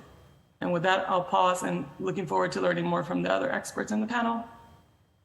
Thank you, Chief Solis Cervera, for your testimony and for your work. I'm now going to turn it over to my colleagues who will get 7 minutes total. And then if we need to circle back, we will circle back with further questions from my colleagues. But we're going to start with the lead co-sponsor, Councilor Mejia. You now have the floor, 7 minutes. Yeah, thank you, Madam Chair. And I'm just curious, I had my hand up in regards to the administration. I did not realize there was a time constraint with their participation. So I'm just curious if that was information that was not provided to me, because I would have probably have had another feedback in terms of leading with public testimony. So just before I start with my questions, can you provide me some insight in regards to the administration panel? I was unaware of any time constraint, so. Okay, so Chief, do you know if other members of your cabinet, other members of the administration were slated to be here or not? This is first that I'm hearing. From the hearing order, it was only Director Monique Nguyen, Jennifer Vivar Wong, and I that were invited. Since we're all in the same cabinet, we just met a couple times to make sure that we were able to. I'm just speaking for them here. Okay, thank you. I don't know that Chief Malloy was invited onto this. Okay, because she was on the list of folks, and because so much of it is around civic and community engagement. But it's all good. Happy to have you here and looking forward to learning a little bit more about this department that you mentioned that the mayor is going to be creating. Can you just talk to us a little bit more about what that looks like?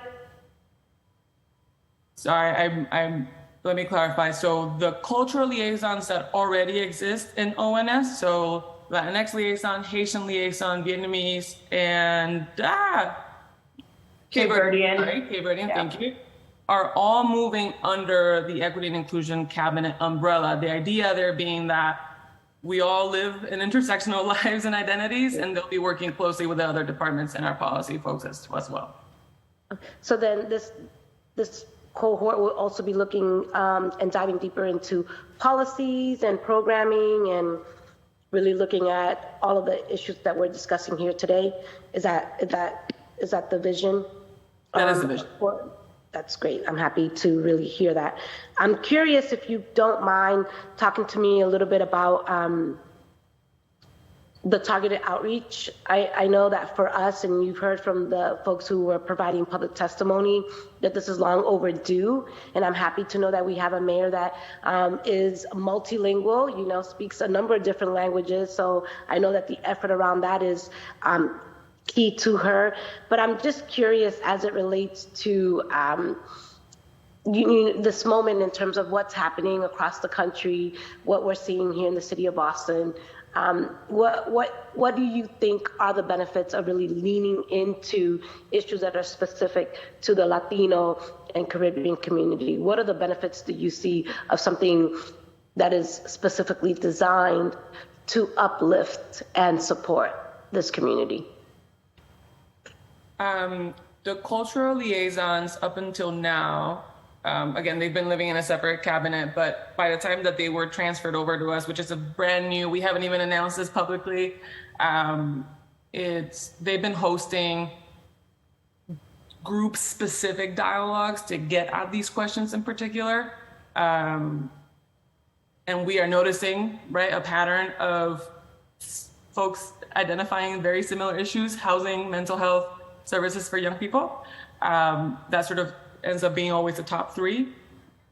Where we want to take this, again, under the leadership of Alexandra Valdez, is to make sure that we are connecting directly with OYEA, the Office of Youth Engagement and Advancement, as well as our Age Strong offices, which is the ones that serve our aging population, to make sure that those services that they are providing are reaching the specific communities that we are naming are communities that haven't received the services, right? Which we are hearing today. Yeah, so I'm going to ask a question, and I think you probably know this because you were a part of some of the work that we were trying to do with the Reparations Task Force, and as well as the Black Men's Commission. Can you tell me, there seems to be a sentiment that we have enough commissions, that we have enough departments, but when I look at the Latino community and I think about the Caribbean community, we don't see ourselves reflected in the larger conversation. And I'm just curious about what pushback, if any, we can anticipate as we continue to navigate the creation of something that is specific to Latinos and Caribbeans. Like, what are some of the things that we can anticipate from the administration in terms of pushback in regards to this work?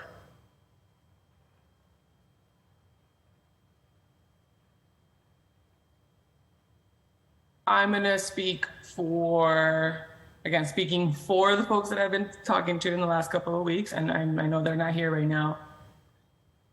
We believe that it is a priority that we do not engage in conversations where our communities are having to compete for resources.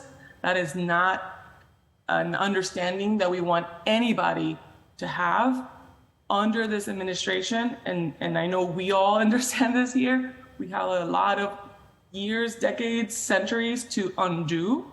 And we want to move forward in a more collective approach of many of us are naming housing, economic mobility, et cetera, as issues. How can we collectively find solutions? And so that is how we're approaching this. Yeah, so I want to just lean in really quick in terms of the Black Men's Commission, having established that, creating a budget of $1.6 million alongside my colleagues on the council, particularly uplifting Council Morrell. I have seen the direct correlation and impact of having an office dedicated to advancing Black men here in the city of Boston, and with some very specific outcomes. And so this is not the oppression Olympics for me. This is really about making sure that we are seizing this moment. And I'm just since the Black Men's Commission and Black Men's Advancement is under your leadership, can you just talk to us a little bit about some of the outcomes that have manifested as a result of their efforts, and why this could be, why not now in terms of Latino and Caribbean specific, since it's the next demographic here that is in higher need?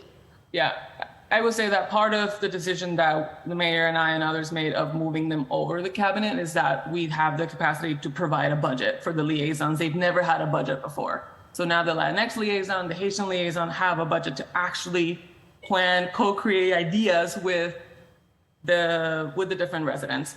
I'd say, to answer your question directly around issues of outcome, I know we're working directly with Director Farrow to think about how do we start measuring. It took a very long time for the office to get established. He finally was able to hire a policy person and a chief of staff. It's taken him about a year and a half to get to this point. We are getting much closer to being able to measure impact. What I will say, something that I have witnessed, as I'm always out with them in different events that they're hosting or assisting, is the concept of trust building, right? And so how do we continue to use these offices as an opportunity to build trust with communities that have not trusted us as government because of what we've done in the past? And so that, I would say, is a major positive outcome impact that we've seen, but we're getting closer to actually measuring. We're not there yet. It's been a year and a half. It's taken a while to get to launch the office. Yeah, no, I have seen that. And I see that Councilor Louise Jen is about to say my time is up. Councilor Louise Jen, I want to be respectful of my colleagues. I can't hear you. You're muted, Councilor. If you have one last question, we can go to you now, or we can go to you a second round. Yeah, let's do a second round because I know we also have a panelist lineup that are waiting. Thank you. Next up, we have Councilor Worrell. Councilor Worrell, you have the floor. Thank you, Chair, and thank you, Chief, for being here. And I believe Councilor Mejia has asked most of my questions, but how many cultural liaisons do we have, and what cultural groups do they cover? The model that we moved over directly from ONS, that's a model that's existed for quite some time, is Vietnamese, Cape Verdean, Latinx, Haitian only. Those are the only cultural liaisons that exist. We moved them over because we have the Office of Immigrant Advancement, which serves foreign-born immigrant residents. We also have multiple other offices like Language Communications Access, right? So it makes sense why they need to be working in tangent. Awesome. And it sounds like those cultural liaisons are probably based on language spoken here in the city of Boston? Correct. Okay. All right. Awesome. And do you have a breakdown of, immigrant population of like how that's broken down, like the top 5, top 10? Yep. I would need to do a deeper dive into numbers, but absolutely we have the top 20 countries where we find the most amount of people. Wow, that was terribly worded. We have top 20 countries where we have most of our immigrant populations coming from. Awesome. And yeah, that's my round of questions. Thank you, Chief. Counselor, do you want me to say what they are? Would that be helpful, or you just want to? Oh yeah. If you have them, if you can say what they are, yeah. Yeah. So first, you give me the top 5 in terms of population. Top 5: Dominican Republic, China, Haiti, Vietnam, and then Cabo Verde. And Puerto Rico is actually not included in this given our citizenship status at birth. All right. Thank you, Chief. No further questions. Thank you. Thank you, Counselor. Next up, we have Counselor Arroyo.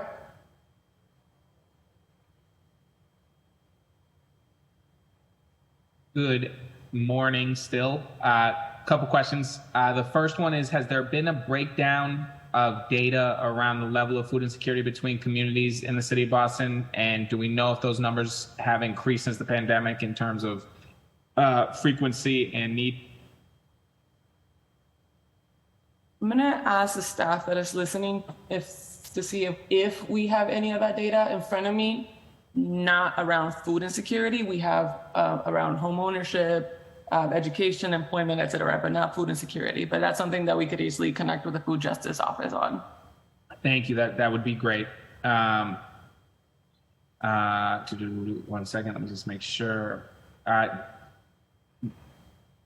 In terms of the current length for the certification process for women businesses and women and MBE businesses at the municipal level, what's the current length and time it takes for someone to go through that process? I will also get you that data. I'll connect with Chief Ito on this. All right. Everything else has already been asked. I just want to see what we're doing in terms of data collection so that we can sort of prescribe specific solutions to those things.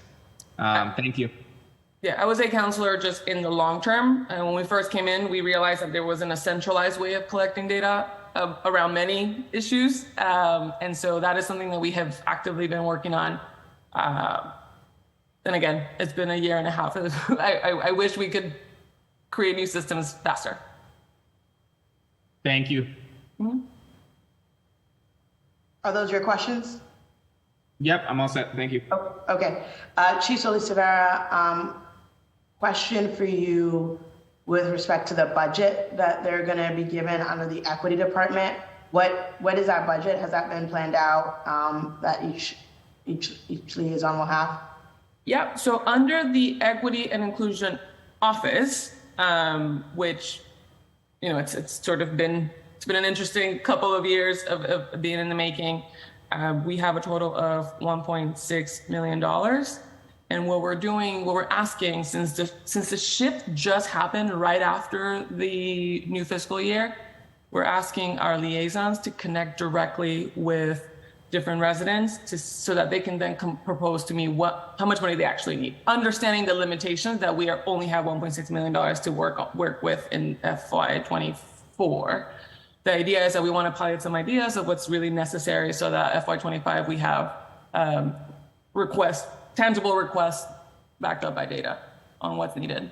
Thank you. And that's for 4 cultural liaisons that we have right now. Okay, Great. And so will they continue? So will they continue to do constituent services? I think that is an essential part of, right? When we talk about a lot of the questions and a lot of things that people are asking about, that is actually the role of the cultural liaison and of the city councilors. We do a lot of that in my office, of sharing with people, look, there is actually a free notary at the Boston Public Library. There are these resources. This is where they're available. And I think that is really important and integral to the work of a liaison that I wouldn't want to get lost. So I just want to make sure that that work would continue, because a lot of it is like, it is true, like lotteries are happening and our communities don't know about it. Housing lotteries, how do we make sure that they know about the lotteries well in advance? And I think that is the role of the liaison. And it's important that our liaisons are integral parts also of the city at large, that they know when things are going to be marketed or you know, when programming is available. So we aren't hearing about it, our communities aren't hearing about it, you know, a month or two after others are. It really has to be really integrated into the entire city of Boston fabric so that people have that information and our communities get it stat. Yeah, that is the question of the hour. I will say our move was very intentional, and choosing Alexandra Valdez as the director of this small unit. It's not a department. They're reporting directly to the office. Was very intentional because she used to be a cultural liaison herself. And she also was a neighborhood liaison. So she's very familiar with the way that constituent services work. And so we are trying to, so to answer your question directly, they will continue to do constituent services. The added layer here is, how do we start looking at constituent services in a more proactive way? If we know that out of every 10 requests, 8 of them are about inspectional services, how can we make sure that we're working directly with 1010 Mass Ave, ISD, et cetera, to do more of that targeted education, outreach, whatever form of community need and actual engagement is necessary? That's the added layer here, because that was not the vision before. The vision before was very constituent service, emergency heavy. Now we're moving away from that and more into how do we use that data to build better practices across the city workforce.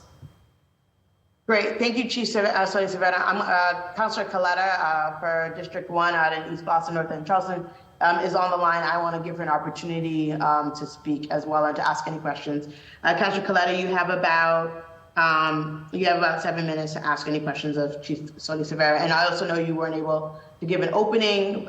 If you'd like to come on and give an opening, you can. If you'd like to give an opening, you can do that as well. Thank you. Thank you so much, Chair Louis-Jean, and thank you to the lead sponsors for bringing this conversation to the forefront of public discourse, and thank you to the administration, Chief Solis. Really appreciate your work and the answers that you've given, and I just want to uplift and thank all of the community members that have showed up from East Boston. It was super helpful to have public testimony and hear directly from the community about what their priorities are. I too was taking notes about housing insecurity, public safety, environmental justice and climate justice, education, language access, new arrivals. I mean, these are all issues that are impacting everybody, but we know that they're really hitting our Latinx and Caribbean populations pretty hard. And so I do appreciate the move of the administration to have a specified department, which is something that Chief just defined. My question really was around the capacity of this one individual with everything that's happening. Even what they were doing in terms of I'll call it the reactive, right? Because the push is to have a more holistic constituent service apparatus. And the proactive nature of that would be community outreach. They're going to have a budget for that. I would love to know what that number is going to be. The reactive side of all of this is everything that we deal with in partnership with the community, mutual aid, ESD, New Bay, almost being like on the ground social workers to help them through housing court or the Office of Housing Stability or food insecurity. That takes up a lot of their time, especially if it is just one person for the entire city. And now we're going to throw community engagement on that and community outreach. I also heard you confirm something from Councilor Mejia, or a question from Councilor Mejia about policy and research. And so I would love to push, and I don't know if you have a response to this, I would love to push additional staffers to help with this and capacity build, and it will take a lot of hands to do this work, and we want to make sure that we're doing it effectively. And that's not to say that you're not already thinking about that, but that I want to flag that they're already doing so much, and to put all of this on them is going to be a lot for them. So do you have any idea, first of all, what the budget's going to look like, then also if they're going to have additional staffers or even interns to help with this work? Budget, not yet. We want them to propose to us. Again, this is the first time that a lot of liaisons have an opportunity to even think about a budget. And so we want this to be an opportunity for professional development as well. I didn't say that earlier. They will be proposing something to us very soon. I want to be very honest and transparent with all of you. We're not looking at big money because we are working within the limitations of my FY24, my as an E&I office budget of 1.6. I should have the exact number in front of me. So that aside, we feel strongly that with the current part of moving them over to the E&I cabinet is that now they have access to all these other departments that are doing really good work, right? You got the Office of Black Male Advancement, Disabilities Commission, Fair Housing, right? I heard a lot about housing. Now they're working directly with the Office of Fair Housing. They're working directly with the Office of Language Communications Access. We fear that for this first year of the transition, we have what we need to better understand what this program should look like. I want to move us away from using the word department because it's not a department. And the reason why I'm being so specific around that, it's a department it's the bureaucratic aspect of having to build out a department would take a lot of years for work to get done. It's more of a unit that Alexandra is managing.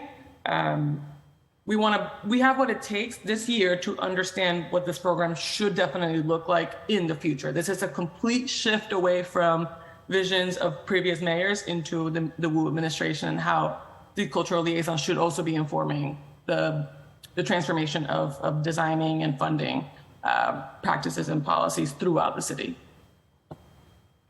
Thank you for that. And I think I'm open to interns, though. I love that idea. We have the most incredible education institutions in the city of Boston. Lean on them to do as much work as possible, especially when it comes to policy and research. The other, and my last question, Chair, is what would be an ideal partnership with BPS on all of this?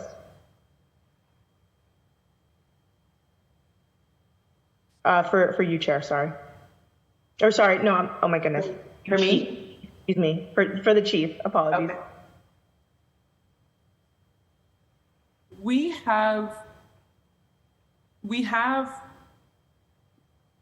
have a partnership with BPS, both on the ground with educators and principals, and also with Central, because we understand we have a lot of former educators and after-school program providers in our cabinet, so we sort of know how to work around different systems, and we work closely with the student support office as well, and the language access office.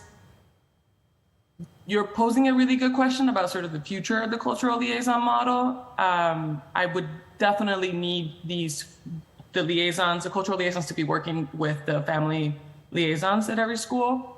And so I'm gonna make sure that I take this back to the group to make sure that we connect directly with the liaisons and sort of just propose some potential partnerships and just direct lines of communication. Great, thank you so much, Chief. That's it for me, Chair. Thank you. Thank you, Councilor Coletta, for your questions. Thank you. Oh, let me just check for second round. Councilor Mejia, do you have any second round questions for Chief Solis Rivera? No, I think in the interest of just moving things along, I really do appreciate the chief being here and listening to the second panel. So I'll stop there. Thank you. Thank you. Can I ask one clarifying question about the next hour? Yes, you may. I'm gonna continue listening in, but I may be driving, so if not, I'll stay in here. So am I gonna be asked more questions? No, we'll move to the community panel. Okay, great, thank you. Thank you. Councilor Orell, do you have any questions, second round, for Chief Solis Rivera? Yeah, no further questions, but I just want to, point to on the city websites, immigrant demographics on the immigrant advancement. I don't think that's reflective of the data that you shared, Chief Solis. So if we could just update, that page with the correct information. Thank you. Councilor Louise-Jean, I just realized that Chief will not be available for questions after the panelists speak, so then I do have one more question for her before she leaves. I will. I just be driving, and so I won't be as... Well, let's keep it here. Let's do it now because it's usually admin panel then. So if you have questions for the chief, you should ask them now. Yep. Yeah. So Chief, I really do appreciate the administration's push to really think about this in terms of really coordinating across all departments. I always say that Boston is resource rich, but coordination poor. So this level of thought is really promising to me, that we're really looking at and how our people are navigating city services across all departments. So I really am encouraged by that. I guess for me, you had mentioned a number of different cultural liaisons, and I think that, and I really love Gladys. She's been doing such an amazing job at uplifting the Latino community. But when I think about policy and I think about specific ways to advance specific groups, we're here today talking about Latinos and Caribbeans. Can you talk to me about a vision about what policy making would look like? We have a lot of folks who are going to be speaking right now in regards to some of the data, but what's the level of capacity and expertise when we're thinking about building the type of policy recommendations that both Latinos and Caribbeans need? What does that work look like within the context of this department or this program that you are embarking on? Absolutely. I'm going to give one example in particular about how we are thinking about this transition into the equity cabinet. I don't think this is not revelatory, right? We all know that Mayor Wu is a Green New Deal mayor, and this is something that we all think is a priority, we all feel is a priority, and we know that it's not always understood, received, and sometimes even a point of contention for a lot of residents of color in the city of Boston. And so one way that we're thinking about, and by what I mean by that, I'm going to just name it directly. I believe that climate justice is a racial justice issue as well, and because in the last years, decades, the work of climate justice has sort of been overtaken by this white liberal belief. It is not necessarily connecting with the communities that we know will be and have been most impacted by issues of climate justice. So all that, the way we're thinking about it, so Gladys is not going to be the policy expert, neither is she going to be the person responsible for implementing the way that we're doing policy or implementing new programs.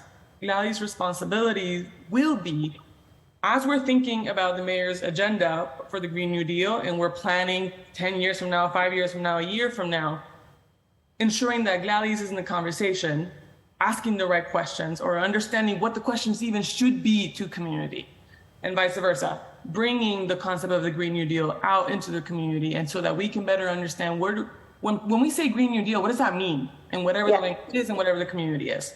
Yeah, so I appreciate that. And as someone who entered this space learning about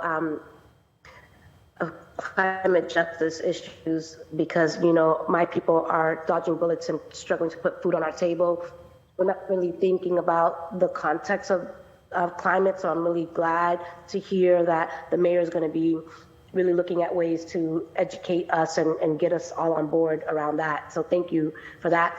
I guess for me, what I am going to always struggle with, right, is the immediate needs of low-income communities that come to this country in search of the quote-unquote American dream, right?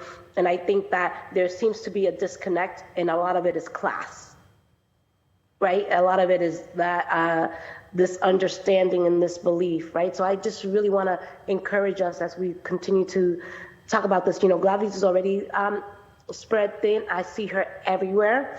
And so I just really think as we're thinking about policy that we're not missing an opportunity to talk about the disparities that exist in communities, particularly those who are immigrant and coming to this country. The other thing that I did not hear you mention, and this is something that I learned when I went to Guatemala with Centro Presente and other groups, is that one thing is to have interpretation and translation, but when we're thinking about indigenous communities that are coming from Guatemala, Honduras, there are 25 other dialects that's not Spanish. So are we meeting the moment when we're thinking about Latinos that are coming to this country when they have 25 different dialects, right? It's that level of expertise and thought that I really think that the city really needs to start, thinking about. And I think that a lot is happening all at the same time. And so, I'm always going to take this posture. My job as a city councilor is to be the checks and balances for the administration, right? And to work in partnership with you all and making sure that we're meeting the moment for all city residents, right? And so that sometimes there's going to be moments of tension, but that's what people expect from us. They expect us to show up and be partners with community and making sure that we're amplifying communities so that we can get to where we need to be. There are over 135,000 Latinos alone living in the city of Boston. 135,000. 5,000 have grown since the last time I threw out the 130 number, right? So I say all of this in terms of just what this moment is asking for. And you, Chief, as a Latina yourself, I would just really love to hear from you kind of really talking about the commitments that are going to be made aside from this cultural program that you're mentioning right now. I'd like to see a little bit, I'd like to hear a little bit more about how the city is going to meet the moment for Latinos in particular. I'm glad you raised the concern around indigeneity in the Latino community. We are supporting Indigenous Communities Fellow is working closely with our Immigrant Advancement Office and our Language Communications Access Office to better understand what really is the need on the ground around those particular issues. As for, I chose to give the example of the Green New Deal as just to sort of showcase larger policy conversations and how we intend to insert community voice. Well, we have been, but even more intentionally, community voices around these cultural liaisons. I think to your point, and I hear you loud and clear, that's sort of like our bread and butter of today, the needs of the community today. Something that we continue to hear day in and day out is, like I said, housing, mental health, supports, food insecurity, which has been raised multiple times here, and then access to program resources, et cetera. And so we are not shying away from the programmatic supports that people need today. I think what I'm hearing is sort of this sense of this concern, which is very valid, that like the 4 liaisons alone won't be able to do it by themselves, obviously. And that's exactly that is exactly the claim we are making. It is not solely their responsibility to better support those communities. But we have people who are actively thinking about those groups day in and day out, actively connecting with people to help direct or advise the work that we're doing. But it is not on them in a way that it has sort of been in the past. It is not on Gladys, on Kevin, on Alize, on Michelle to have to worry about, to have to connect with these groups. It is everyone's responsibilities. So my job as the Chief of Equity is to make sure that we are doing that now. Food insecurity and thinking about those programs now. Housing and emergencies around housing now, et cetera. And so I'm happy to sort of do an assessment internally, thinking about how we're doing some more of those like internal now changes, and come back to you, Councilor, and just give us some time because we're in transition again, but happy to support with that. Thank you, Chair. Yeah. Thank you, Councilor Mejia, for your follow-up question. Thank you, Chief Solis Rivera. We do have to move on to the community panel. I thank you for being here. Thank you for your thoughtfulness, and I'm sure this conversation is going to continue. Oh, I didn't check.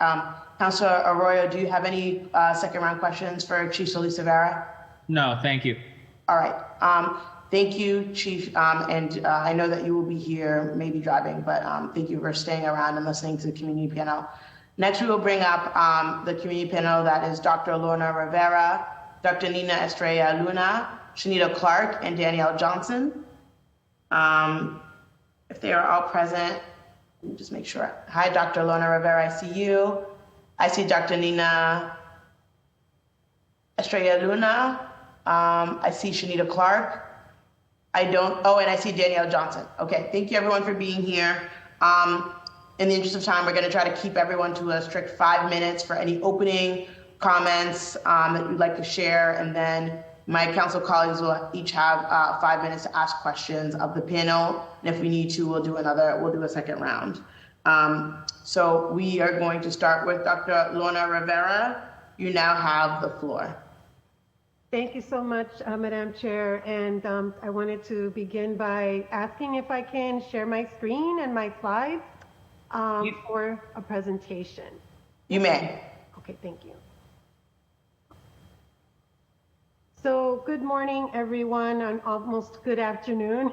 Buenos dias. I would like to first begin our presentation by thanking the members of the Committee on Civil Rights and Immigrant Advancement and City Councilors Mejia, Worrell, and Arroyo for making this hearing possible, and for the opportunity to present some more detailed data and research about the specific needs of Latinx residents in the city of Boston.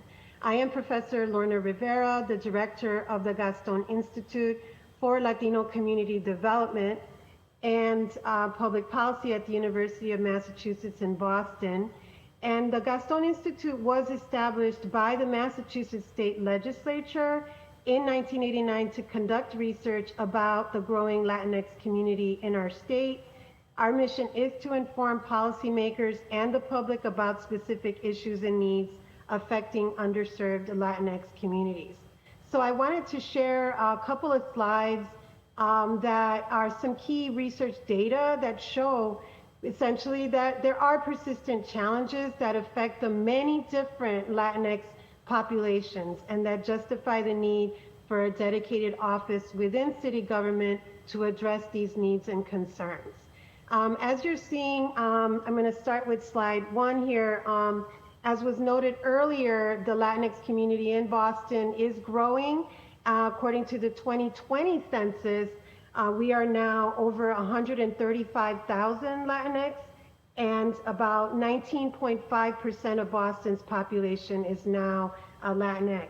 And what you see here in this slide, which we haven't discussed so far, is the diversity and the large numbers of Latinx that are from the Dominican Republic, from Puerto Rico, from El Salvador, from Mexico, Colombia, Guatemala, Honduras, Ecuador, Brazil, and Cubans. Have been here particularly for a long time as well. And compared to the rest of Boston's population, what we see is that 43.9% of Latinx are foreign born, and that's shown in those orange bars in this particular slide. But what we also has been mentioned, and I want to emphasize here, is that, again, there are very real differences across our many groups. You'll see that the two largest groups, Puerto Ricans and Dominicans, have the highest poverty rates compared to the rest of Boston. But really, all of our groups, right, are really tend to have higher poverty rates compared to the rest of Boston. We also note that there are a wide range of educational attainment across the many different groups. And I know this slide is very busy. We will be sharing these publicly so that you could look more specifically and see that the yellow bars are what represents bachelor's degrees. And when we look at, for example, just as Salvadorans, we know that 59.9%, almost 60% of Salvadorans in Boston have less than a high school education. Why is that? If we don't have this kind of data, also, we need to have an office dedicated to understand the specific circumstances so that we can provide targeted services and more resources for the subgroups as needed. Also, when we look at the issue of housing that's come up several times in the testimonies, we know that 34.4% of Boston's households are owner occupied, while only, and again, this is the average, 15.5% of Latinos are homeowners. But then when you look at the specific data again, you'll see, right, that digging deeper, we find that Puerto Ricans, Dominicans, and Colombians are more likely to be renters. And there are these significant differences in housing access and home ownership opportunities. And then we also know that when we look at the median income, this was mentioned earlier as well, Latinx workers are concentrated in these low-paying jobs, and this is correlated to their low educational attainment. So compared to the median income of $53,566 for most Boston workers, Latino workers' median is far lower at $35,018 a year. What I want to do now is turn it just in the last 2 minutes here to our Latino policy analyst, Bianca Ortiz-White, who's going to share a few closing points, and I'm going to just stop sharing the screen for Bianca's comments. Good afternoon, buenas tardes a todos. I'd like to transition from the data points Dr. Rivera has shared and talk about one way in which a Latino and Caribbean Affairs Office could serve both residents and sister agencies.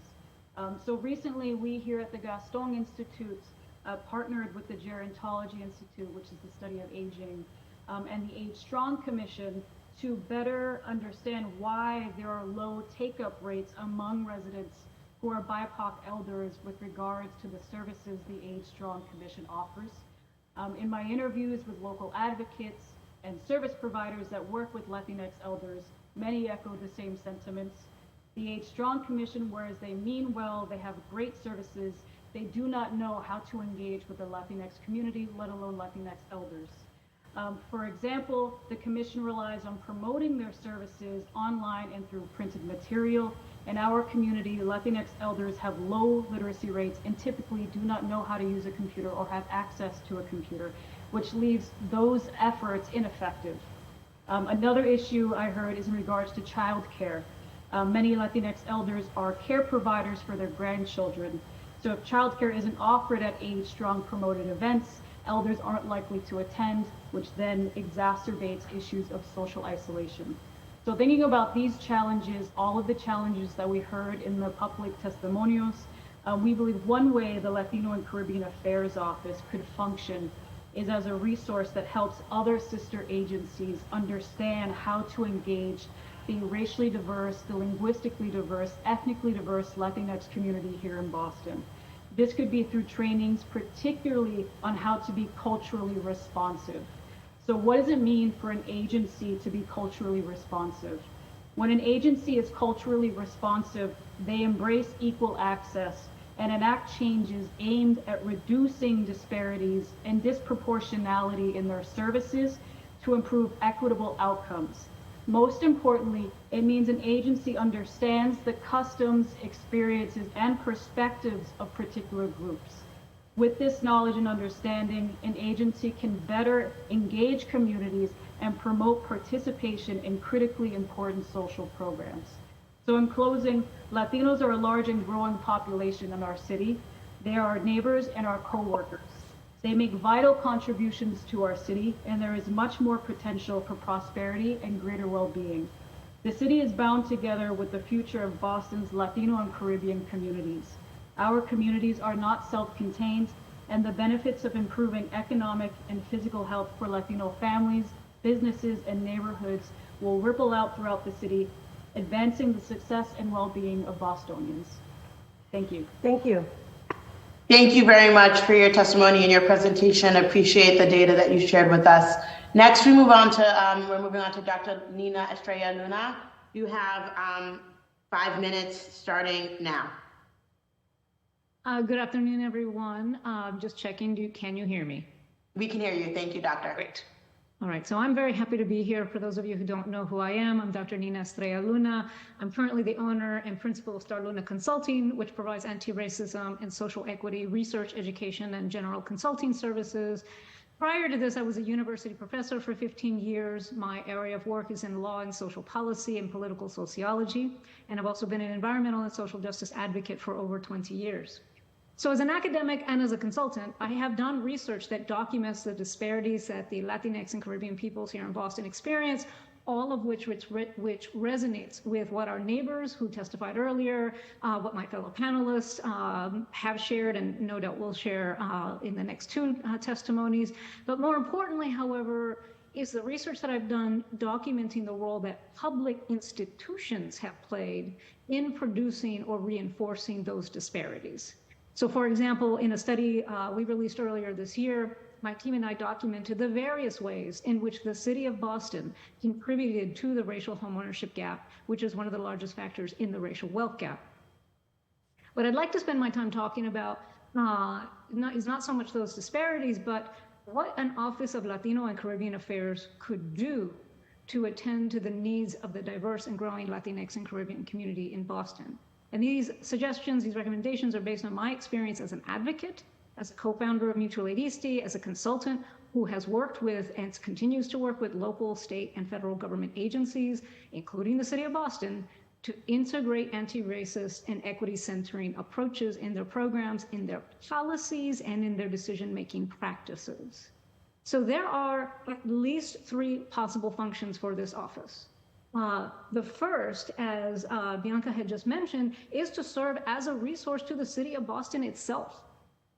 It has been my experience that there are people in agencies all across the city who want to do a better job with community engagement, with planning, with ensuring that programs, services, policies, and the decisions that are made by those agencies address the needs, concerns, and the aspirations of the Latinx and Caribbean communities. They just don't know how. They struggle with how to interact with the diversity of our communities, and not just in terms of language, which is important, but also how to do outreach, how to do engagement, how to do programming, how to make decisions that are both culturally responsive and equity centering. This office would provide support to city agencies and even to the City Council itself on respectful, effective, and culturally responsive engagement and equity-inducing decision-making. This office could develop and offer opportunities to learn not only from experts and advocates like us, but also from each other. Because again, there are people in the city who are doing it better. From my own experience and from my research, for example, I can tell you that at least in the Latinx community, the Mayor's Office of Immigrant Advancement, MOIA, is the one office that people trust. But there aren't the only ones who are doing this better, and you all would benefit from learning from each other. The second possible function of this office is to serve as a resource for advocates. I think about the time, this was 7 years ago now, I was invited by my neighbors to a meeting with the Ombudsman of the Public Schools, Superintendent of High Schools, and the Assistant Superintendent of the Equity Office. That meeting was focused on the problems that my Latinx neighbors were having with their children's teachers and their schools, issues that were shared earlier today during the public testimony, outright disrespect, and the exclusion of parents from participating in and supporting their children's education. I also learned at this meeting about the role that BPS resource officers played in the deportation and attempted deportation of our children. The parents at this meeting had been complaining for years about these issues, only to have their concerns ignored. An Office of Latino and Caribbean Affairs would have been helpful to support parents and their advocates in understanding how to and to whom they could more effectively advocate for their children. Such an office would have been helpful in coordinating meetings and monitoring the progress on addressing the systemic issues raised in that meeting and in the meeting earlier today, as we heard. Which gets to the final function of such an office. An Office of Latino and Caribbean Affairs could also provide oversight and accountability on the impacts that city policies, programs, and decisions have or fail to have on the Latinx and Caribbean communities. This isn't something new to the City of Boston. In 1981, the Mayor's Office of Fair Housing worked with the Boston Observatory over at UMass Boston to evaluate the city's fair housing programs. These programs were supposed to be aimed at redressing the racial discrimination in the rental and home buying markets in Boston, given the city's role in creating them. Among other things, they found that white residents and white neighborhoods on the whole benefited more from the city's fair housing programs than non-white residents or neighborhoods. So this kind of oversight and accountability would return to a practice that is worth returning to. So to close, as a scholar, I look at a lot of history. And when I look at the history of how Boston defines and addresses racial and social disparities, neglect of the needs, concerns, and aspirations of the Latinx and Caribbean residents in Boston is a defining characteristic. An office that can provide support to the city itself, that can be a resource for advocates, and that can help hold the city accountable is needed to attend to the unique and diverse needs of the Latinx and Caribbean community here in Boston. So I appreciate your time and consideration of the proposal, and I look forward to the conversation. Thank you for your testimony, Dr. Estrella Luna. Now we are moving on to Shanita Clark. Shanita Clark, you now have the floor for 5 minutes for your any statements or presentation. Hi. Good morning or good afternoon. Thank you so much for the opportunity. I do not have any presentations and it's probably going to be very quick. Fine, don't worry. Yeah, I just wanted to speak as, somebody that's a business owner, entrepreneur in the city of Boston. I am the CEO and founder of a hair salon in Dorchester, Salvage Roots Hair and Beauty. And honestly, it's, I've been open for 4 years, and I know that before pre-COVID, we had a few people come in and share resources, whatever, but obviously after COVID, it became more of a point of not interest, but people came together to help out the businesses. But other than that, if it wasn't for my friends like Danielle Johnson or like Julia Mejia, who comes in a lot and, make sure that we need what we have what we need, I don't really know where to go. And I am the children of immigrants. My parents are from Barbados. I am first generation American, and I am the first in my family to have a business this long. So it's not like it's kind of like a lonely road. I come from parents that, taught me hard work ethic. But in terms of entrepreneurship, in terms of going to them and asking questions or getting information about what's the next steps, what I can do to really create a legacy. I don't come from legacy. I'm creating a legacy now for my son and my family, whatever. It's just, it's kind of lonely. And so we entrepreneurs have been helping each other and sharing our resources with each other. But I think it would be extremely important and helpful if, especially as a Caribbean woman, I have an office that I can go to directly. We don't have time to be going all over the city and looking and speaking to different people and trying to find, who to talk to. Thankfully, I forget her name. She was on here, Mary. I don't know how you pronounce it, but Maria Angeli Solis Severa. Yes, the chief. Chief deputy. Yes, thankfully, they started the Extraordinary Women office or group, whatever that is. I don't know exactly what it is. And I was nominated as one. So it was, I see the progress, I see the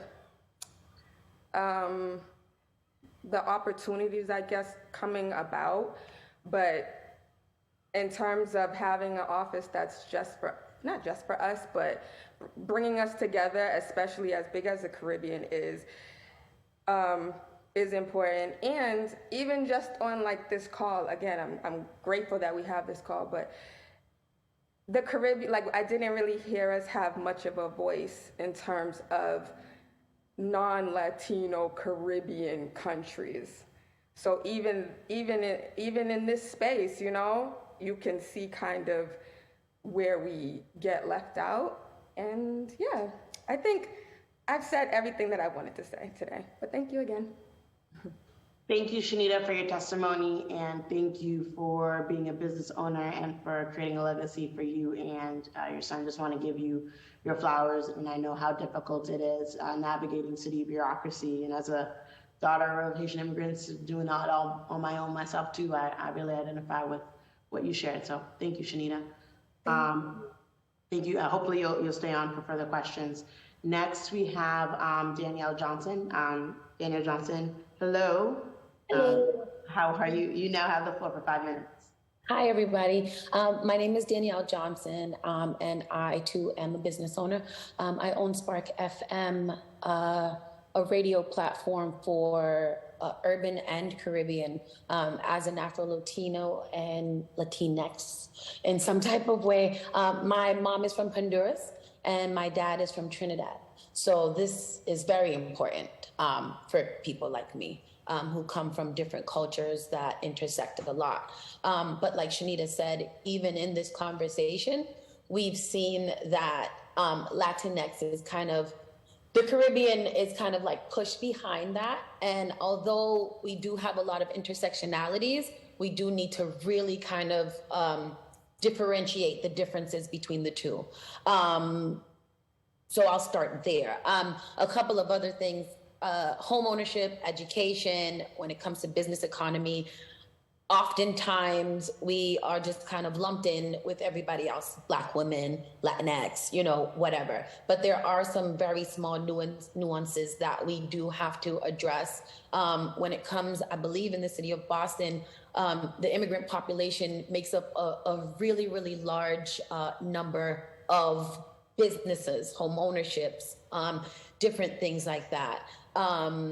My parents came here a very, very long time ago, but in the work that I do now with the radio station, it has pushed me into a lot of Caribbean advocacy to make sure that we have resources and know that there's a place for us to go. There's a lot of businesses that are kind of unorthodox when it comes to, different things. Food is different, language is different. Everybody from Latinx community is not necessarily Spanish speaking as their first language.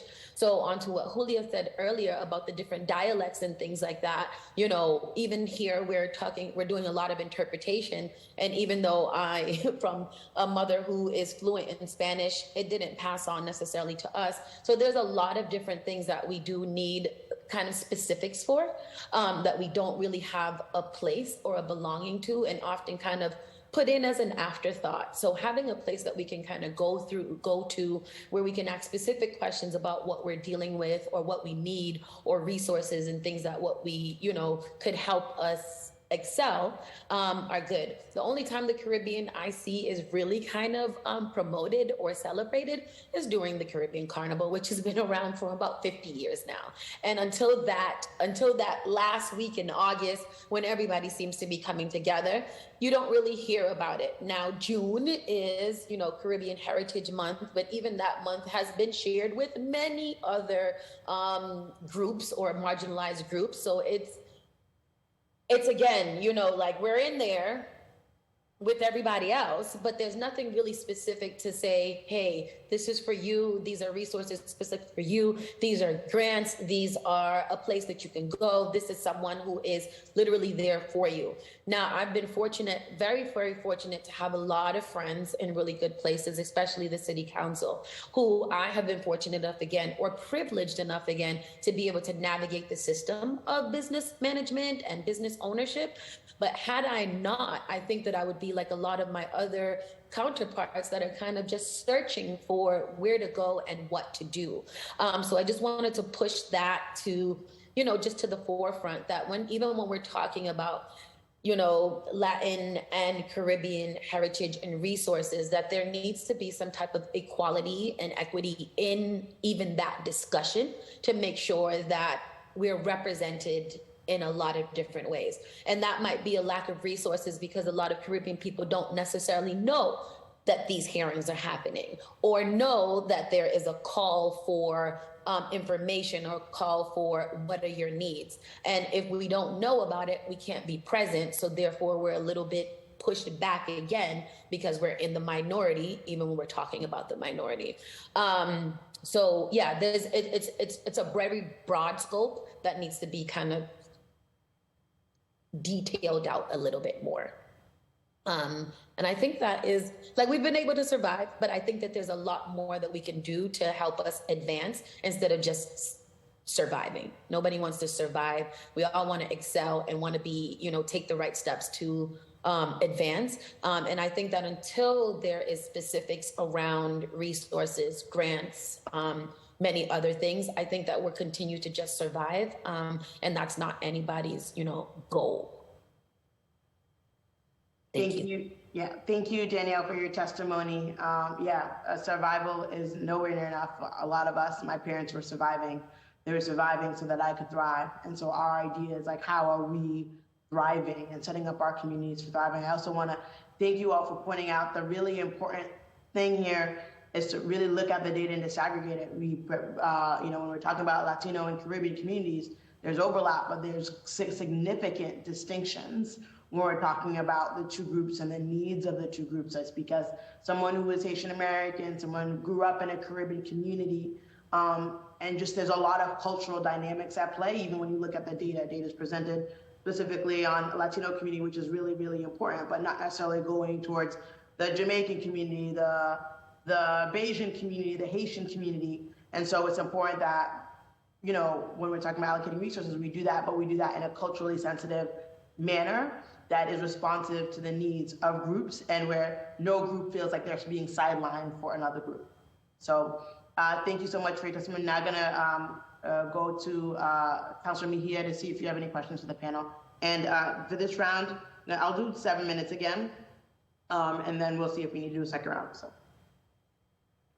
I just want to say thank you to our panelists and for bringing it, right? Because at the end of the day, I've only been in office for 3.5 years, and what I have learned in my short period of time is there's always a lot of push and pull. And people are going to fight for the things that they believe are worth the fight. And this is one of those things that I'm leaning into because I believe this is the moment for me to do just that for my people. And so I really do appreciate you all, not just sharing your testimony, but really laying down the groundwork about the fact of the matter is that there are certain communities that have, basically we have just been getting by with whatever we have and hoping and praying that everyone else will step up, right? And when we're talking about seizing this moment, right, when we're talking about what it looks like to be from the Latinx community and the Caribbean, and I really love Danielle really highlighting the intersection. And when I think about the Caribbean community, my landlord was from Trinidad, right? I believe that even the dialects, even when we do speak English and we're from a different Caribbean country, we got that swag and we got that dialect that not everyone could understand, even though you think you're speaking in English, right? So there's something to be said here about what it looks like when we have an office that is dedicated to the very specific needs of the Latinx and Caribbean community.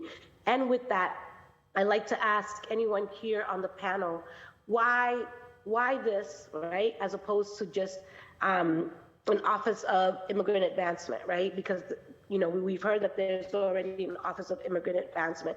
How is this different than an Office of Immigrant Advancement? Anyone could talk to me about that.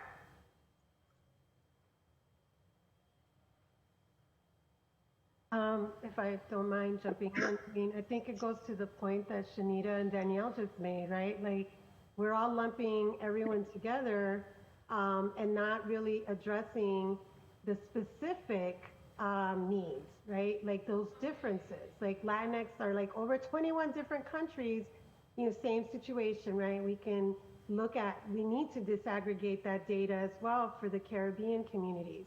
And there was a really wonderful report on Black Boston that came out by the Boston Indicators.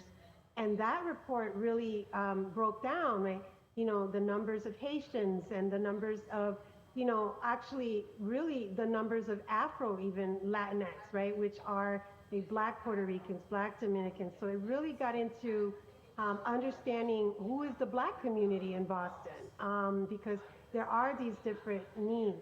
So when I hear that there's gonna be, and again, Moya does amazing work, these cultural liaisons do amazing work, but it's not enough. We really do, and we probably need different offices even for Latinos and Caribbean communities. But this is a start, but it's not enough. And we do have very, very different issues affecting our communities. And so I don't think they're the same. The same issues do not affect us all the same. This putting it into one area is just not going to work. That's what it is right now. So it's not significantly changing the situation, but we'll see. Others, maybe? Yeah, I would like to add to what Dr. Rivera just shared. You know, again, it's important to reinforce not all of us are immigrants. And yet we still have needs that are not being attended to and concerns and aspirations that are not being attended to because of the systems and structures that are in place, right? And so we need to recognize that not all of us are immigrants. And at the same time, Moya, which as I found within my community, is highly respected, the only agency within the city of Boston that's actually trusted. And at the same time, we are not the only people, Latinx and Caribbean peoples are not the only folks that they need to attend to. We have African immigrants here. We have Asian immigrants here, one of the largest Asian immigrant communities in the country. So we can't put all the buckets into one. You can't put it all into Moya. And I'm not sure you definitely can't put it on to all of the community, the cultural liaisons either, right? There needs to be an office that coordinates across all of the needs.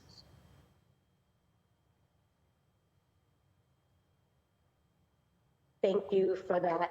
Can I jump in real quick? Specifically to maybe even so addressing like gender disparities and stuff, we also know that, you know, aside from not only being, you know, immigrants or first generation citizens or, you know, any of those works, I think that specifically speaking to the issues that women face when it comes to a lot of these different departments and different groups and different, you know, different things.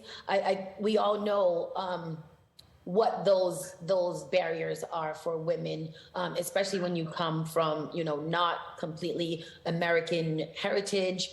There's just kind of like a lack of knowledge sometimes, a lack of resources, or just a lack of finding out that there are there for women. Historically, we've just kind of always been put towards the back, and we come after all of the other advancements of all the other groups. But I think that making an effort to really kind of focus on, you know, Latinx, Caribbean women, business ownership, home ownership, education.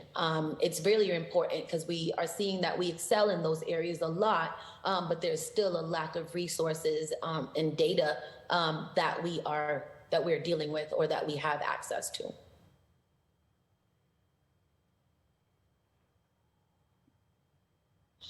Shanti, you want to say something? Because I'll ask another question if you're good. Yeah. Okay. So one more question, because I know I have my colleagues here waiting to ask. You know, as I continue to shepherd this through the process, having gone through establishing the Black Men's Commission, that was under the leadership of who was the one that approved that, and then my experience in trying to establish the reparations task force. There is this narrative that, you know, the city's already stretched thin, that we are already, that our capacity is just, we don't have the resources to be able to just establish another department like this. And so I'm curious, as residents, and as folks who are constituents here in the city of Boston, what would be some of the things that you can share today that will help inspire the administration to really think about why this is a unique opportunity here for Latinx and Caribbean communities? And I'm sorry that I keep asking the same question differently, but I just want to underscore that there is this tension about the oppression Olympics, right? That if we do one department, then everyone else is going to think about everybody else. And I do appreciate that as a part of the conversation, but I really need our community to really talk about why this moment, why now, why these two very specific communities in the city of Boston. I would like to point out two things. First and foremost, let's always remember that Our policy decisions, and specifically our budget decisions, are decisions that reflect our values. So wherever we're putting our money is what we're saying is what's important.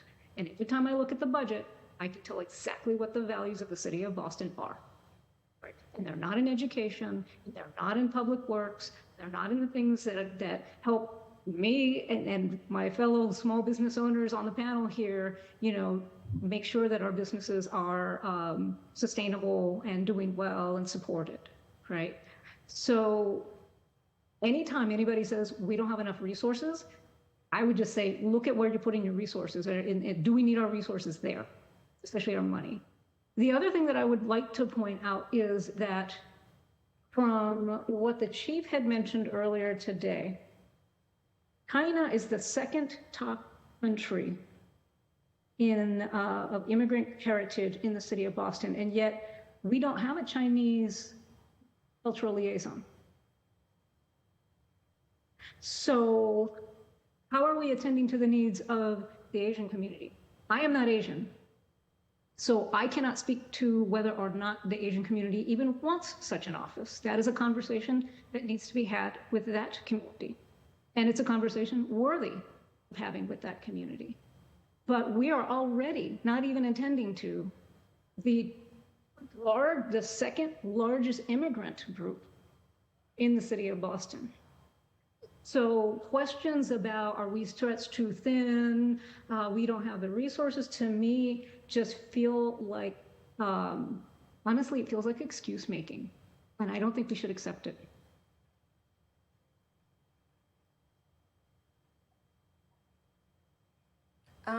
I agree, and just to add on to that, my salon is, I am in a Caribbean community. I am next to a Dominican barbershop. I'm across the street from a Dominican restaurant. I'm across the street from a Jamaican restaurant. And just my friends, some of my friends that I have, we're business owners. So when I see certain things online or whatever, where this major part of my life and the businesses around me and the people that I see every day, whatever, are not represented, doesn't necessarily make sense to me. And it's not a competition. And I know, like you said, it was something of the oppression. If we have everything for everybody, but me being a Black woman, of course, I'm grateful, or Caribbean Black woman, I'm grateful to see the Black Men's Commission. But then it's kind of like, where's the Black Women's Commission? Or where's the Black Women and Latina, commission? So we see this. We see this as business owners that are out here.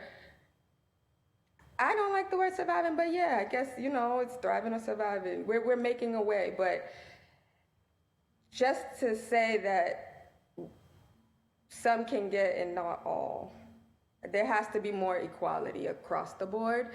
And like Dr. Estrella Luna was saying, they're saying that and not even addressing the top two communities or whatever in Boston. So again, it sounds like excuses, and it sounds like so many people that every day that I see are not being, and I don't know what they're doing. I don't know what these people, these barbershops, restaurants, how they're being helped, but it's not enough. May I? Just real quick point is, we're trying to make Boston a world-class city, but other cities have offices like this. And so, I don't understand, I think Councilor Mejia said that earlier, was it DC had it in the 1970s or something? Where are we with this? And that invisibility is still there, despite at least many Latinx being here for generations, like Puerto Ricans and Dominicans. We're already looking at third and fourth generation even. So this idea of us being new and recent immigrants is also a false narrative that we have to challenge and look at the reality and get that disaggregated data so we know what our numbers are as well.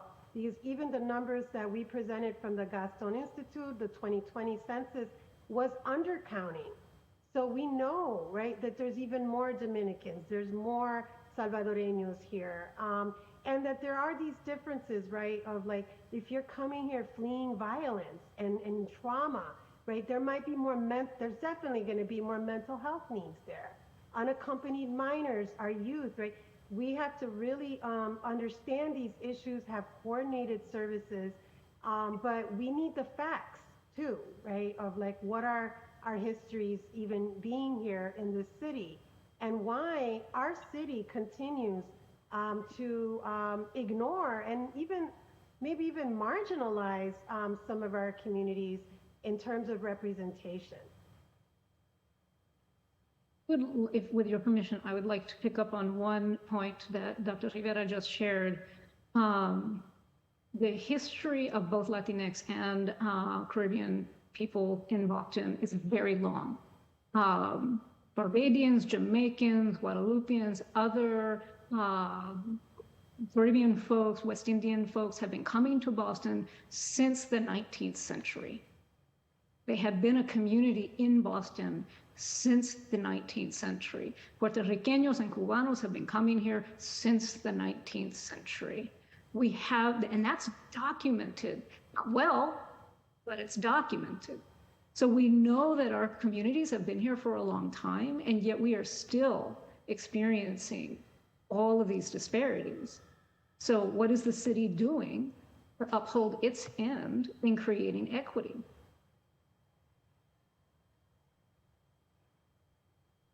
Thank you, Dr. Estrella Luna. Councilor Mejia, do you have any additional questions? I just want to be mindful of the time. Thank you, Chair, and thank you to my panelists for being here and bringing it as you always do. Thank you. Thank you. Councilor Rao, do you have any questions for the panel? Yes, Chair. Thank you to the panel for sharing and being here and advocating for the Latino and Caribbean community. And something that Council Mejia keeps alluding to is the Black Men's Commission in their department, and seeing that come together and being part of the commission. There's energy around it. There's a whole lot of energy, and there's ripple effects across the community because of the investment that the city has made, and Black men across the city are being inspired and willing to now become more civically engaged because of that investment that has been made. And I think it's the same thing that we need to put into the Latino and Caribbean community, because when we speak about these large populations that make up the city of Boston, a lot of them are not as civically organized to speak to their needs. And I think that's something that we need to inspire, because sometimes these subgroups don't have the trust into our local government, and it's because they don't have a point person who can say like, trust me, let's navigate it, and to build that trust with the community, to get them more civically involved and start to advocate for themselves. So I see it being done in the Black Men Male Advancement Department. I think it's something that definitely needs to be done here with the Latino Caribbean group. So I guess one of my questions and one of my priorities for this department or unit or positions is, for them to establish trust and to help our subgroups, become more civically organized. But what would your top 3 priorities be, for the creation of this department? If you had to, say, here goes your mission statement, this is what we want to see come out of it. What would be those top 3 priorities?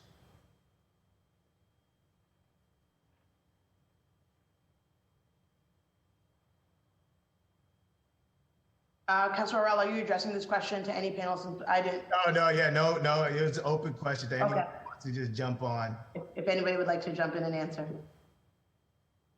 I still see a real need for support across the entirety of the city governance structure, and that includes the city council, in outreach, engagement, respectful decision-making, equity-inducing decision-making that attends to the diversity of our communities is something that is really desperately needed. The cultural liaisons, that's not their job. and it shouldn't be expected of them. But we're here in the city council meeting, and we can't even get the Spanish interpretation to be working properly. Like the fact that it keeps coming on and off, it shouldn't. This should not be happening, right? And an office of the city council, an office of Latino and Caribbean of Affairs, might be able to provide some support on that, so that we can meet those very basic community engagement requirements, right? And again, people across the city are doing this better. So there's a lot of learning from each other that can happen, that an office coordinating some of that and providing that support would help move the city forward faster than it's currently moving.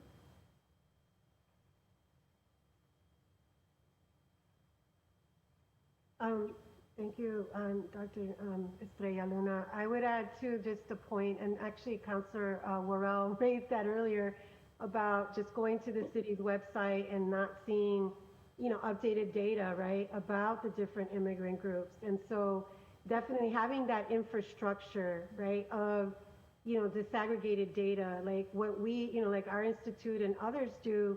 But why isn't there that collaboration, right, of relying on, somebody else mentioned all the universities in the area too. Like we have resources, as Councilor Mejia said, Boston's resource rich, right? But these collaborative efforts, mobilizing those resources, we just continue to be very, in these silos a little bit. So I would say, mapping out what are the assets also, because even the data that I presented or we presented is very deficit oriented. It was like, here's the problems, poverty, but meanwhile, we have business owners here, right? We have assets. And so I think this office could also be, amplifying our strengths, right? The community cultural wealth that we have, and the contributions that we're making to this city. I think that's also another strength that this office can contribute to shaping that narrative differently.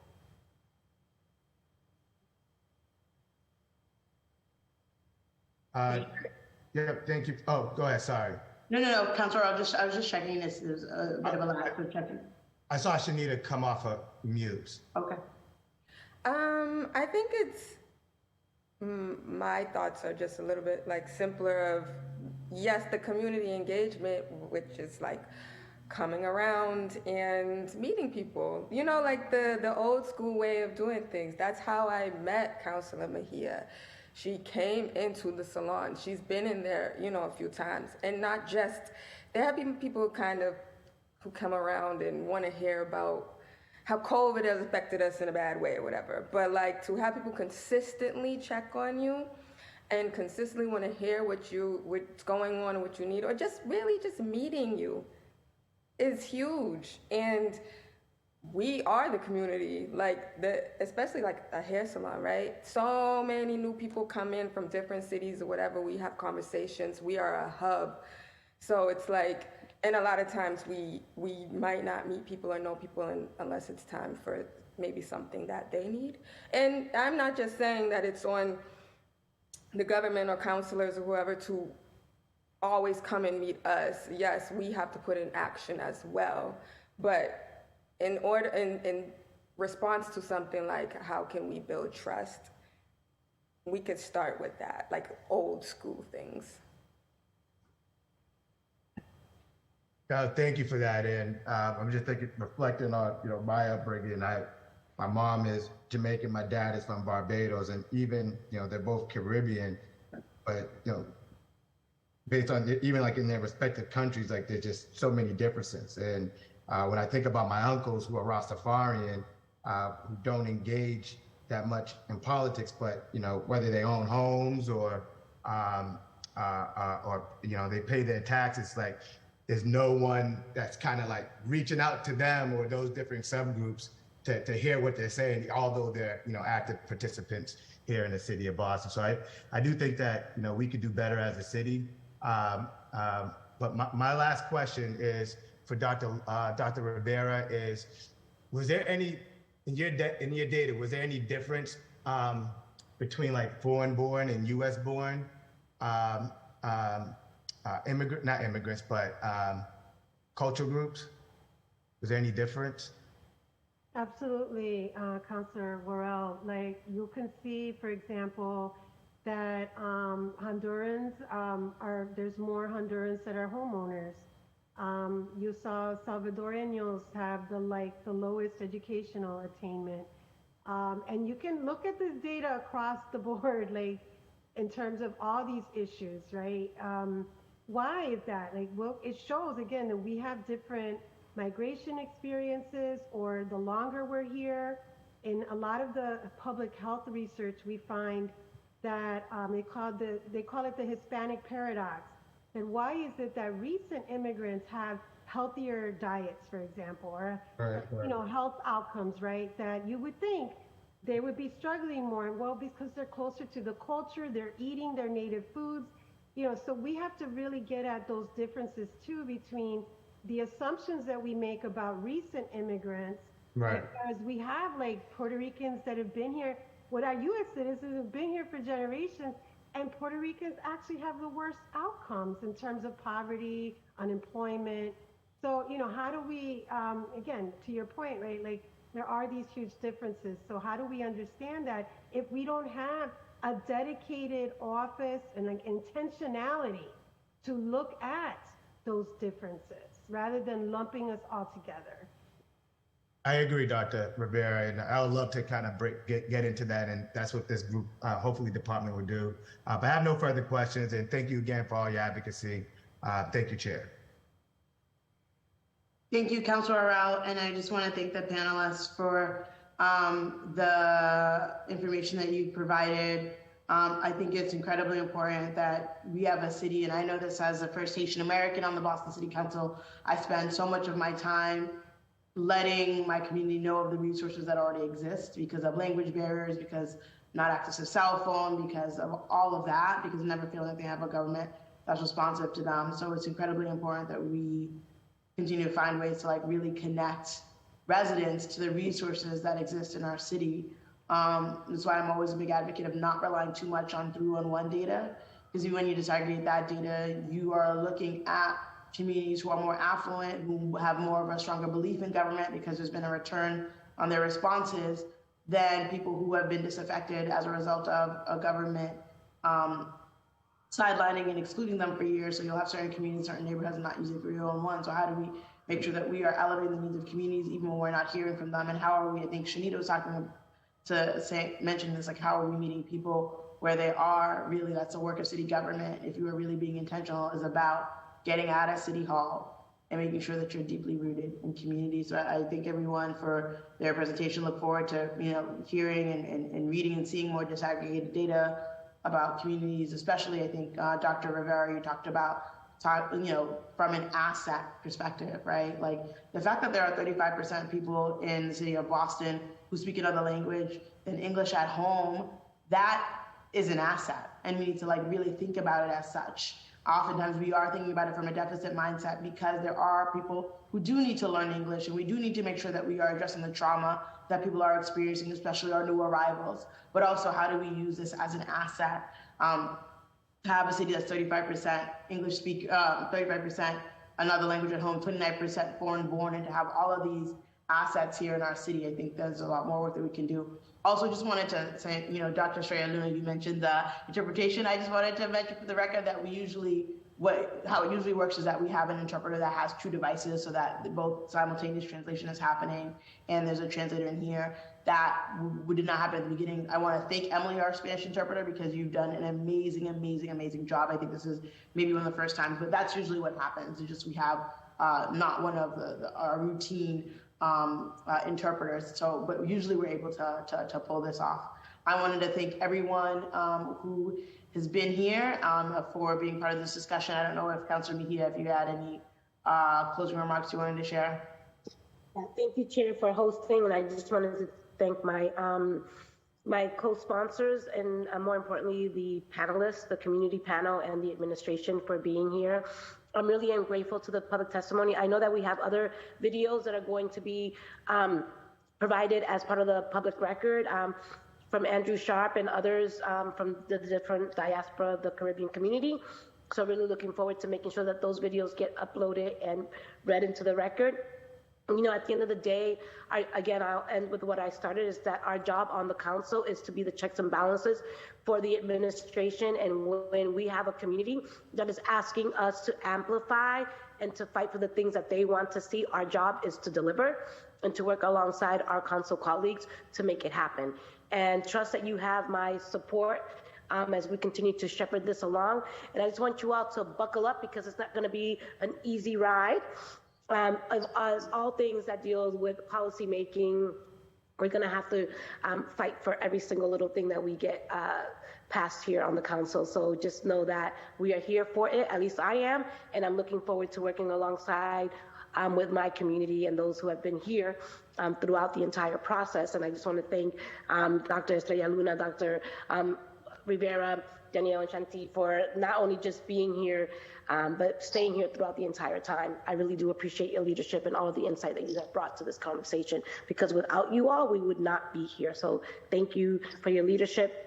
And I look forward to bringing things, not just having a conversation for the sake of having a conversation and a public hearing for the sake of having a public hearing. At the end of the day, people want results, and people want to know that they're being heard and that what they are saying is translating into policy and to recommendations that need to meet the moment. So thank you.